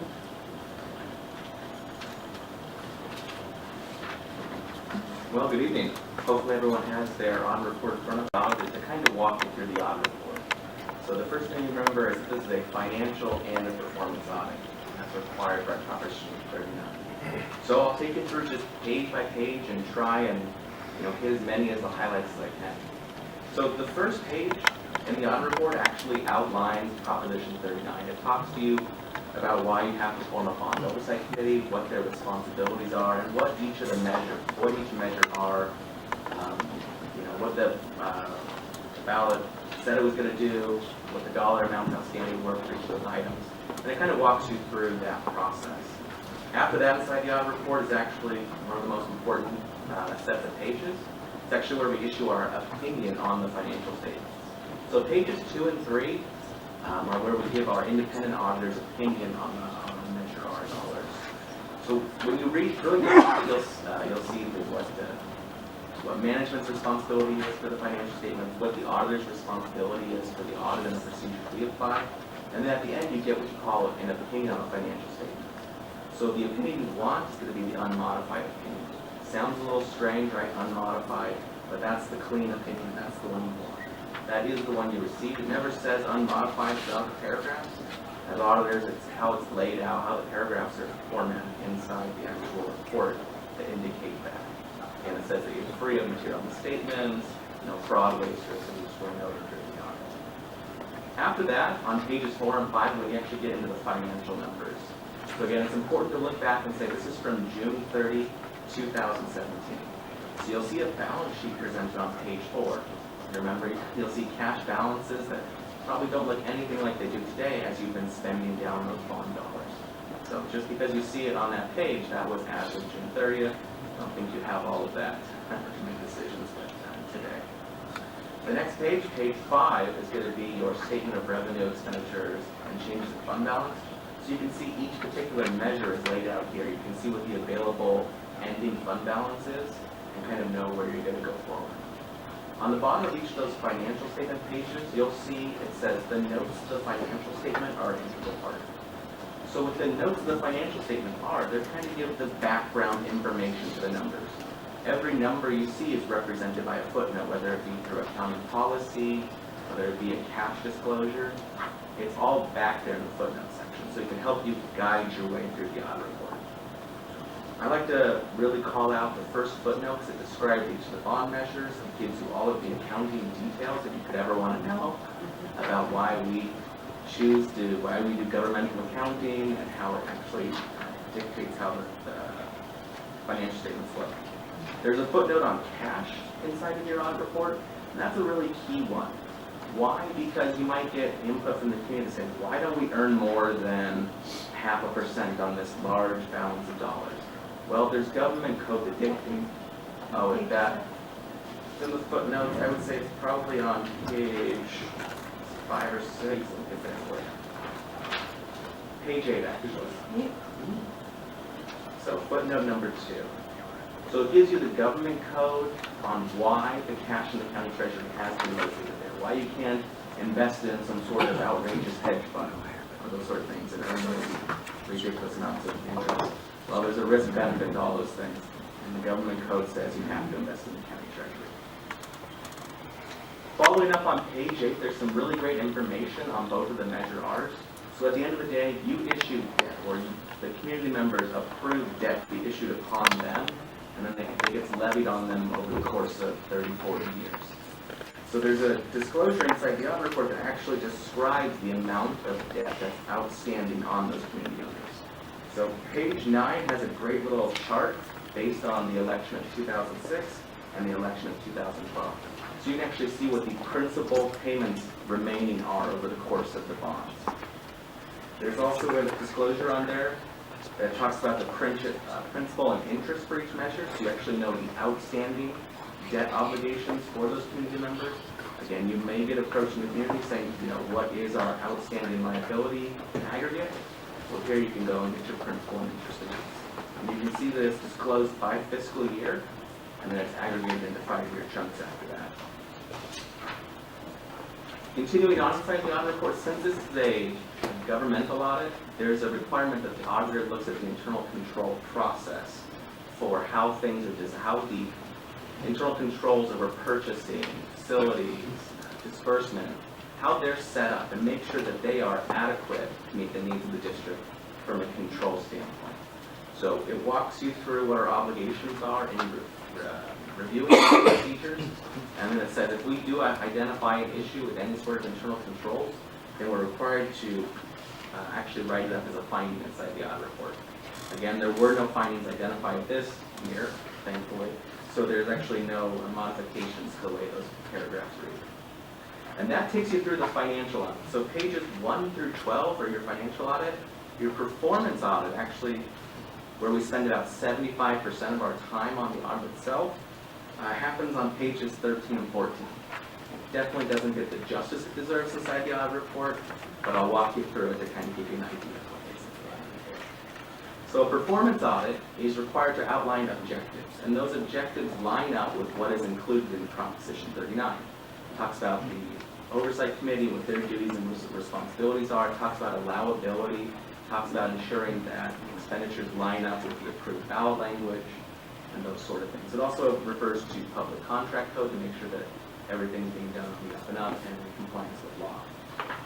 On page 14 is where we actually outline what our procedures were and if we identified any sort of non-compliance or any sort of unallowable expenditures. So in the current year, we tested $9.9 million in bond invoices, which is about almost 64% of the total amount of dollars spent for the year, which is quite a healthy bit of the expenditures to look at. Again, that's a combination of high dollar items as well as small dollar items. We usually stratify the population, choose everything above a certain dollar amount, and then choose an additional sample of items that are lower, knowing that you have to do the big stuff right and you also have to do the little stuff right. and we found no exceptions this year. We also look at public contract code, make sure that the bidding requirements being met, the lowest responsible bidder is actually selected for those particular projects, and that they tick all of the boxes when it comes to what they're required to do for your bidding process. We also do what we consider to be kind of a sniff test when it comes to construction. It's the old test, if you say you bought a pool, I want to see a pool. If you say you painted the facade, I want to go out and at least be able to see some, what looks like new paint. And we call it the kind of sniff test.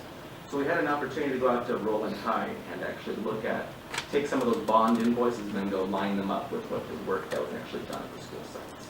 And that kind of wraps up kind of the audit performance piece. If there's any questions, I'd love to answer those.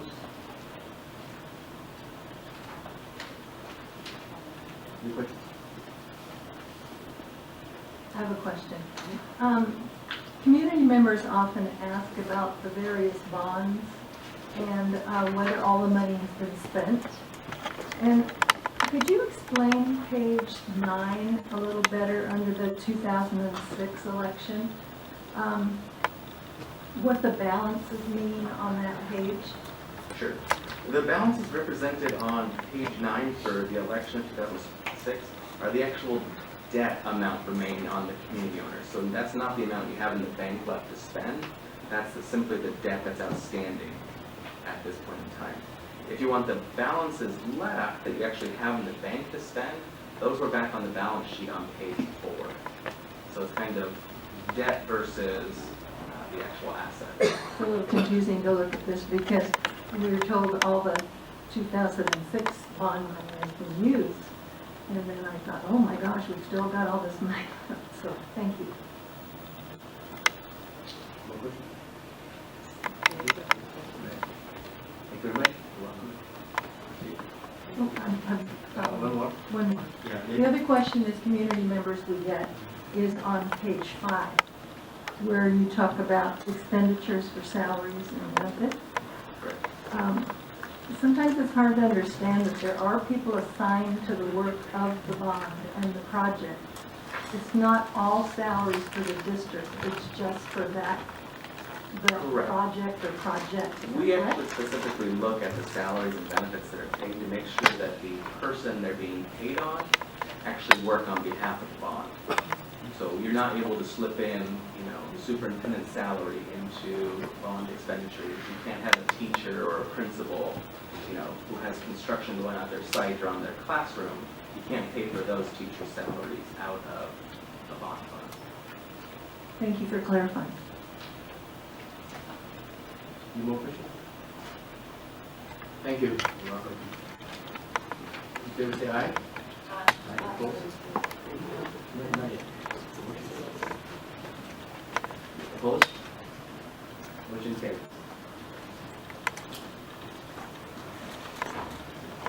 The next item is comprehensive school safety plan. Have a motion and a second to approve comprehensive school safety plan for all sites. I make a motion. Angie makes a motion and I'll second. Lynn second. Any discussion?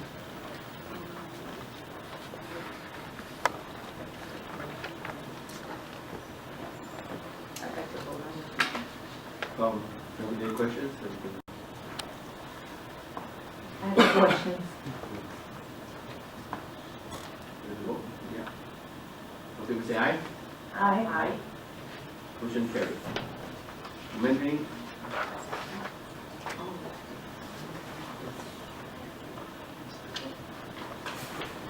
Okay, the next item is the amending the immersion program, please, and I need a vote. Also, it's not voted item. Direction of the board, staff have been researching options for amending the immersion program and provide the updates. Dr. Mitchell? Certainly, this is a discussion item, there's no motion on this item, but we did want to bring the most recent information to the board as it relates to our dual immersion Mandarin program. And as you heard, we've got some very interested community members and so forth. Sylvia Rivas has been working very hard on this along with her team. We just want to provide the board with an update. Good evening, members of the board, cabinet, staff, and community members. Very excited today to report on our Mandarin dual immersion implementation or possible implementation for the 18-19 school year. As you remember, immediately after board direction last month, we began recruiting students for this program. So tonight I just want to highlight some of our recruitment that we did for the past. So if you look, pretty much we started actually that night. If you remember, there were some parents here, so that night we started our interest list. And then we began planning some parent and community outreach. So our interest list consisted of parents that were interested in the program that night and then continued throughout the month. We had a January 19th press release that went out to the Asian and the English media. We also had uploaded some information on our social media, such as targeted groups of WeChat, and also in all the school websites. In addition to that, for the first time at our district showcase, we had a booth just specifically for our dual immersion program where we recruited for Mandarin and Spanish. We also had a group that that visited Shellen during our tours, and they asked questions of the principals, and they met with some teachers and went through classrooms, and there was a lot of interest then. We also made sure that our staff was up to date in terms of what we were doing. So at the principals meeting, I reported on the research of the program, what the board direction was, and what were our next steps. Then we also have our language dual immersion committee that we've had for about 1.5 years now. So at that time, we also reported updates in terms of the survey, in terms of what was shared at the board meeting, and we were happy to report that we began the process of recruitment. We also have our District English Learner Council that serves as an advisory council. So whenever we have really big items that we want to share with the community, we reported that to them, and they were very pleased and in favor of that. We had advertisements in the San Gabriel Tribune for our program. We also had 2 meetings at different school sites where we talked about the program for parents that were well attended, and they were able. We provided a presentation on the research and what our plans were, but they were also able to ask questions. Finally, we launched our commercial with students, and we actually had students and teachers, and we had also some district staff in the commercial. So I just wanted to share a little bit about each student. So our first student, which is, and I'm going to play the commercial, but I want to share a little bit about them because I'm very proud of them. Our first student is from Shellen, and she's fully bilingual. So her first language is Chinese. And then our second student, that's to the right, she is also one of our students at our dual immersion program at Warmer, and her first language is English, so she is actually trilingual. She speaks English, obviously Spanish, but she also speaks Korean. So she's very fluent in Spanish. I told her Spanish is, wow, it was impeccable. I was very impressed. And our last student is from Hurley Elementary, and her primary language is Spanish. So she has fully become bilingual and biliterate in English and Spanish. So I wanted to share that with you. If you recall, at the last meeting, we talked about having that critical mass of students to proceed with the program. That was one of we had several options, but this was the option that we chose, which is the critical mass of 50. At this time, we've seen a lot of interest from parents, a lot of phone calls. And we currently have about 31 kids that actually are interested in the program, the parents, and we check, addresses, make sure they want to go to Shellen, and we have about, I think, 5 that are out of the district, but we continue to get questions, and we continue to have positive feedback from the parents, because the parents that want our program are really excited about it. So our recommendation tonight, I'm excited to share, is for us to fully begin the implementation of the program because we believe that we could recruit more students to our program because it's only March and we still have a couple of months and we have a plan for further recruitment of students. Are there any questions? I noticed that during the speakers, there were several people who talked about businesses and that they put signs in their business and everything. Did we get information from them so that maybe we can pursue that and get the information? Yes, Their locations? Gina and I have met already in case we proceeded with this, to make sure what other things we needed to do. And there's a lot of things that we could do, such as going to purchase, looking at all our businesses and continue to promote. One of the things I failed to mention is we also are publicizing at our Parent Involvement Academy. We have a full page, and if you recall, at our Parent Involvement Academy, we have several school districts that attend. We have Bassett, we have Almonte, we have Montebello, Duarte, we have people from Laco and preschool too. So we think we'll get a lot of parents there too, because they will all receive the program and we have a full page there of advertisement. So there's a lot more that we want to do, and we're very confident that we could recruit more students. And yes, we do have that information. I talked to Mr. Chen as well as I took notes while they were speaking with the different business names and so forth, and we have all of the speaker contact information. So we will be calling them back. This is a good sign for them to get involved, and they do it not only for this program, and in the future, if anything we need to share with the community, I think they will be very happy to work with this district and put our information everywhere. No, we're very excited about partnering with our community organizations too and other businesses that are around Rolling Heights. Mrs. Rivas, is the next step then to try to recruit teachers? Or have you already started that? We started recruiting teachers actually probably about a year and a half ago. So our first recruitment, we did have some teachers that we looked at, but we still wanted really high quality staff. So we wanted to pick the best people for this program. We wanted to make it successful and we wanted to do a good job with our parents. So right now, tentatively, we have possibly 2 job offers. We have several teachers that came highly qualified and we're very happy with what we've seen. But we continue to recruit, so we still have it online and see if there's more teachers that we can. Because we'll have to keep building the program. Exactly. Year after year after year. So. Exactly. So we'll continue to recruit.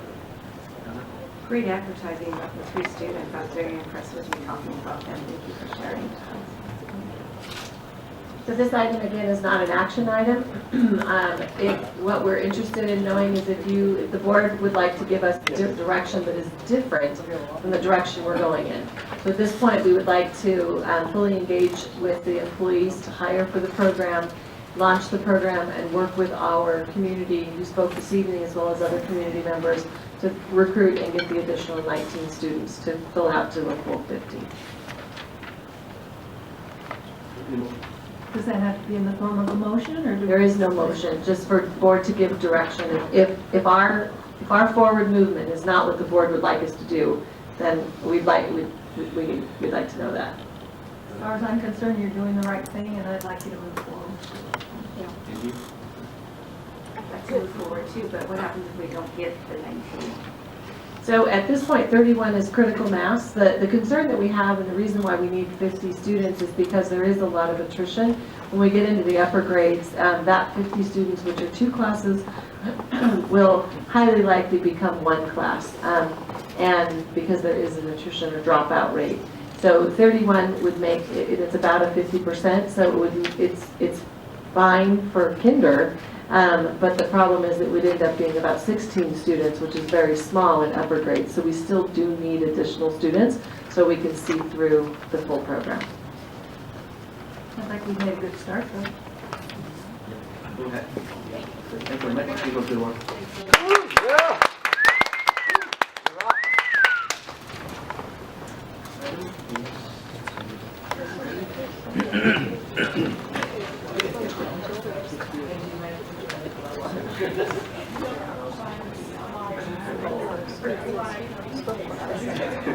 So next item, 6E, I need the motion and the second for AB 122756 for Los Angeles County Office of Education in relation to the tentative agreement between Golden Unified School District and Association of Rural Educators in the fiscal year of 2017 and 2018.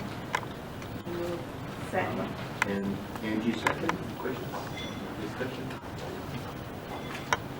Okay, say aye. Aye. Opposed? Motion carries. Next item, 6F. And motion is a second to approve the tentative agreement between Golden Unified. Second. And Angie. Questions? Discussion? All in favor say aye. Aye. Motion carries. Next item, 6G. I need a motion and a second to approve committee recommendation to reappoint Natalie Morano, parent PTA member, to 2006 and 2012 Citizens Bank Oversight Committee. Make a motion. Angie motion. Donna second. Any questions, discussion? So this will be her second term, is that correct? That's correct. Any more questions? All in favor say aye. Aye. Opposed? Motion carries. The next item, 6H. Need motion and a second to approve the contract agreement between Rhode Unified School District and NIC Partners for purchase of network equipment updates. Make a motion. Angie, motion. Donna second. Questions? Discussion? Favor say aye. Aye. Opposed? Motion carries. Next item, 6I, and the motion and a second to approve the contract agreement between the Rhode Unified School District and the DI Technology Group Incorporated, DBA Data Impressions, for the purchase of the district-wide UPS equipment. I move. Lynn? Donna? Discussion, questions? On favor say aye. Aye. Opposed? Motion carries. The next item, 6G, and a motion and a second to approve the contract agreement between the Rhode Unified School District and the NIC Partners for procurement of voice over Internet Protocol, VoIP, classroom and the office phone device. Donna moves. Second. Angie second. Discussion, question? One favor say aye. Aye. Opposed? Motion carries. Next item, 6K, and a motion and a second to approve contract between the Rhode Unified School District and Lobby Guard Solutions LLC for the procurement of the visitor management system. I make a motion. Second. Second. Discussion? I have a question. So this, we're going to just try in a few schools, is that correct? Correct, we're going to pilot in 4 schools. The 2 high schools Correct. and the 2 middle schools? We're looking at the 2 comprehensive high schools, Oswald, and 1 elementary school. Well, we're buying a product, so we can try it as long as we have to pay for the software to try, and then determine whether or not it's something we want to implement district-wide. I think this is a good idea for our schools because it gives us a chance to see who's coming and going, and people won't take a person necessarily to do it. A lot of it's automated, but it will help us. Any more questions? In favor say aye. Aye. Opposed? Motion carries. The next item, 6L, have a motion and a second to approve new classified job description and the position of technology mobile device and account associate. I move. Lynn move. Second. Angelina second. Any questions, discussion? All in favor say aye. Aye. Aye. Opposed? Motion carries. 6M, Can I have a motion and a second to approve the new classified supervisory position of accounting operations supervisor? Donna move. Second. Angie second. Any questions, discussion? All in favor say aye. Aye. Opposed? Motion carries. Item 6N, I need motion and a second to approve the new classified job description and the position of the auditist. A second. Lee second, Donna move. Questions? Have we never had an audiologist before? We've contracted with LACO for audiology services. So we've never had an employee as an audiologist. It's a very difficult to fill position. And so we've contracted with LACO to provide those services. And in the last year and a half, that's been very difficult. They haven't been able to fill the positions, therefore they haven't been able to fulfill our contract obligations. And so we've had to go with another vendor. And so we're going to attempt to try to fill the position ourselves. Pretty highly utilized, isn't it? It is utilized through our DHH program with our SELPA. So this will be a SELPA position. Any more questions? All people say aye. Aye. Opposed? Motion carried. Next item 6O. I need a motion and the second to receive the second reading and approval of revised board policy 5030 for student wellness. Donna move. I'll second. Dean second. Any questions, discussion? Now, I understand in my questions, there was nothing added since the first reading, is that correct? That's correct.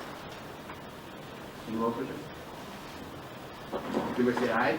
Aye. Opposed? Motion carries. The next item, 6P, can I have motion and a second to receive the second reading and approval of revised board policy 5141, 5144, 21, suspension and expulsion due process. I move. Dean move. I'll second. Donna second. Discussion, question? In favor say aye. Aye. Opposed? Motion carries. The next item, 6Q. Can I have motion and a second approve revised board policy 3515.3 district policy security department? I move. Donna move. Second. Angelina second. Question? Favor say aye. Aye. Aye. Opposed? Motion carries. The next item, 6R. This item is to vote for no more than one candidate to the Conference School Board Association Delegate Assembly, Subregion 23B, for a 2-year term beginning April 1st, 2018 through March 31, 2020. The candidates are David Diaz, Anthony Durati, and John Quintanilla. I need a motion to, and the second vote for one candidate. I move to vote for Anthony Jordan. I'll second. Okay, so with the move for Anthony Durati. Durati second. Okay, then we vote. And favor say aye. Aye. Motion carries. And the next item, 6S, I need the motion and the second to adopt the resolution SO 17-18-12 for the Education Day, April 11, 2018. I move. Donna move. I'll second. Dean second. Discussion? In favor say aye. Aye. Opposed? Motion carries. Next item, 6T. I need a motion and a second adopt a resolution SO 17-18-13 School Bus Drivers Day, April 24th, 2018. I move. Second. Angelina second. I always think it's great when we can celebrate a day or a week or a month for some of our special people, because these guys work hard. Those kids in the bus and all the stuff they have to do. April 24th. Any more discussion? All in favor say aye. Aye. Opposed? Motion carries. Item number 7A, I need a motion and a second to approve, suspend, stipulate expulsion of student 178008 effective March 9, 2018. I'll move. Second. Down a second. Discussion? All in favor say aye. Aye. Aye. Opposed? Motion carries. Okay, let's move to consent calendar. Next is consent calendar, and approve all items in consent unless there were any items pulled or separate discussion and inaction. And the motion for consent calendar. I'll second. Being second, all in favor say aye. Aye. Opposed? Motion carries.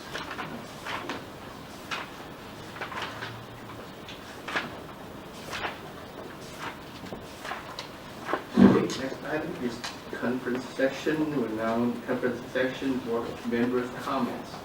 Start from Donna, please. Good evening.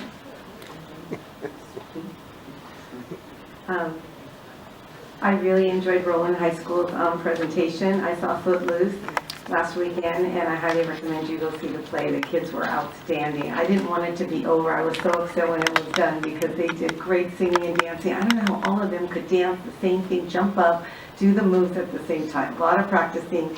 Oh my gosh, you'll really enjoy it. And I enjoyed giving out all of the awards and seeing all the kids so excited. Really nice. It has been a busy time since the last board meeting. I've been to many, many events, but we'll only choose a few to talk about. It was hard to decide which ones because so many wonderful things are happening at Roland. Nogales boys basketball, I need to talk about that because at the CIF semifinal game, we were down by 6 in the last 2.5 minutes and we ended up winning. It was so exciting. And Azusa Pacific, our boys were so great. It just made us all proud. And I got to meet Matt's grandma. He's number 3. And it was great because he would steal the ball and he would have rebounds and it was wonderful. And they won another one last night. So that's great. We get to keep Saturday night. Let's go Noble. Okay. The Heart and Soul program was really exciting. It was nice to hear Roland Heights do this all together to give our USD students free shoes. And David suggested for me to come and see it. And I was so happy that he did because when I got there, they put me to work for an hour and a half. I got to put shoes on, brand new shoes on kids and one little girl. Before she got her shoes, she was clapping, yay! You know, she was so excited. It was very exciting.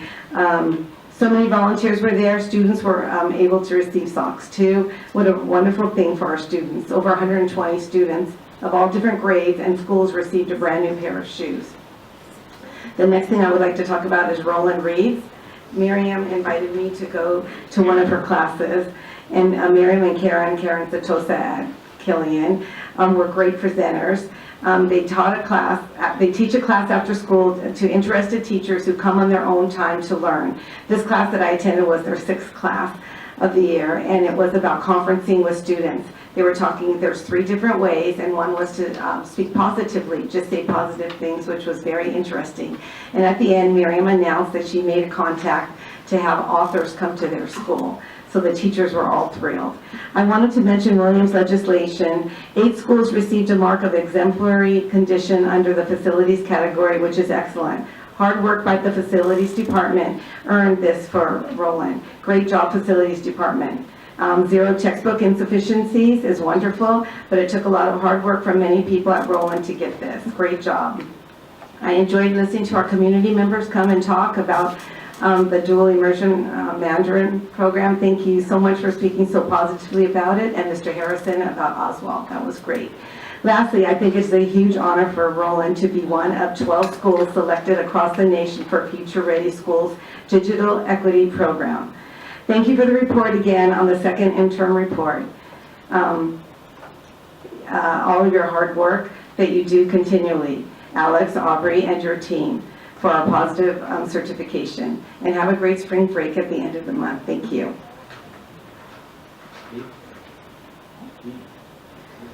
Next. So many sports raves tonight. It's a pleasure for me to get out to see what's going on at the schools, what our extracurricular activities the kids are involved with. We push them to learn and to do better academically, but they have to on themselves, push themselves to give back to community and do some of the things they enjoy. And that's one reason why our district is so special, is because we have kids that are just not one-dimensional. Most of them are many-dimensional. The Nogales High School CIF boys basketball games have been very exciting. And I just want to extend an invitation. I know most of you here are staff, but I'd like to see more people at the schools. Mr. Harrison talked a lot about visiting some of the campuses. But it's important for you to see what's really going on at the schools, because some wonderful things are happening. The kids are learning, the teachers are excited about teaching, and I think we're raising good citizens for tomorrow. Today, I got to help with the Your Be the Speech contest, and that's a lot of fun seeing the little ones. I think I did the first and second graders. They all had to give a little speech. They had narrowed it down to three, three different classes, and each student got up and gave their little speech, and the judges, I think there were 5 or 6 of us, we got to on our computers, give them a number. Tomorrow they'll find out, so we don't even know. So we also appreciate the career ed grants and all the academic kudos our students are getting, so thank you. I want to say thank you to Roland High School for their school report tonight. I love the school reports, and theirs was no exception. A few things that I want to highlight from the past month since last board meeting was RUSD Classified Job Shadow Day. What do we officially call it? It's ACE, it's Appreciating Classified Employees. Yeah, Appreciating Classified Employees. Thank you. I had the opportunity to shadow transportation, school bus driver, and it was for special ed, and it was an amazing experience, and our staff is very professional. The parents, you could tell, have a really good relationship with the bus driver and the aide that rode the bus as well. But it was a really positive experience, and just my hats off to all the classified employees for all that they do. A lot of their work, so much of their work is behind the scenes, but it's just as important. So thank you to all of our classified employees. Our ROP board meeting, I want to give kudos to Rocky from our adult ed, who did a great job presenting the advisory council's report at ROP board meeting. They came up with some good suggestions and ideas on how to move ROP forward, and thank you for all your hard work and effort that you and the rest of the team put in on that. The Your Beta Elementary School Speech Contest that they also judged at today was just, it was amazing. The students did such an awesome job, and the fact that the majority of them memorized their entire speech was just so amazing. And my favorite event since last month, I always have to highlight my favorite event, was the Tell Us This Read Across America. I had first grade students. They were hilarious. The book I read was, it was a Dr. Seuss book called I Don't Want to Get Up Today, about a little boy who didn't want to get up out of bed like most of us don't want to. And we finished the book, and he never got out of bed, but the kids decided that they had ways that the mom could have gotten him out of bed, like bringing in a shark or a lightsaber, or throwing water on him, and all kinds of things. So it was hilarious after we finished the story, because they all had their hands up. I know how she could have gotten him up. I know how she could have gotten him up. I really had a great time with those kids. That was just so much fun. I could have stayed there the entire day. And finally, I just want to say good luck to the Nogales basketball team this weekend, and I hope that they get this win, get the W. So thank you. Mr. Chen, could I just add one little thing to the speech judging today? It was very touching. as I said, I had 3 first graders that I was judging their speeches, and one little boy, he was so cute. He had this suit on, and he just looked at top, bow tie. He was gorgeous. And then this other little girl came up to us and she said, "I didn't dress up today. Will I get marked off for because I'm not dressed?" So we had to tell her, no, that wasn't what she was being judged on. It's just what she said and how she said it. So she went up there with a smile and did a good job. So I just thought it was cute. Dr. Mitchell? So on behalf of David, because as you can see, he's not here tonight, he asked that I share at the start of the meeting, which I did, and then during his comment time, that he is not here tonight. He's following doctor's orders after a cardiac intervention. He regrets not being here at the meeting, but he wanted to make sure everybody knew that he had fully participated in the preparation for tonight's meeting and was completely aware of all of the agenda items and had all of his questions asked and answered. I'm very happy we honor so many outstanding kids tonight. And I know how much that means to them. That made me remember, when I was in elementary school, I got my first certificate got from my principal was stolen the next day. Because I'm jealous, stolen by my classmate. You know, so this means so much to the kids. This is a lifetime memory for the certificate get from the principal from the school district. So I'm very happy to see them. I can see how happy they are, and the parents take pictures. So, and at the beginning of the meeting, we said we grew too crowded, and we want to move to the school site. At first, I said yes, but I changed my mind. I thought we do it here. I want to do it here, and as close as possible, and as many kids as possible. I don't mind it's so crowded, and I want to see the happiness from their face. So I'm very happy tonight to see them. And thank you for Alice for your preparation for the interim report. Good job. And I want to thank the special project department for their hard work, and Gina for spreading the word to the community for the EI program. It's new and it's hard. With everything, it is hard to like any business, starting business. And it's very hard to get customers to the business. So we'll grow and we will. And also, I want to share with you the ACE, the shadowing the classified employees. And I went to Santana High School and shadowing the building services. And my job was digging soil, and they dig a big hole, find a leak, underground leak. Yeah, it's a hard job, but I'm expert. I do a lot of time because I dig my backyard for my fruit trees, so I know how to do it. So I do it very quick. There's a time. Yeah, very muddy, but I enjoyed it so much. But I found one thing, and the building is so old. The pipe is 50 years old, and that Santana High School was not modernized. I believe there was still the old piping. So the first hole we found, and about a few feet from that hole, it's the second hole leak. So they found another hole leak because the whole pipe is so old. And the pipe started leaking everywhere. So I think that's why we need to spend a lot of money to replace all the underground pipes and modernize the buildings.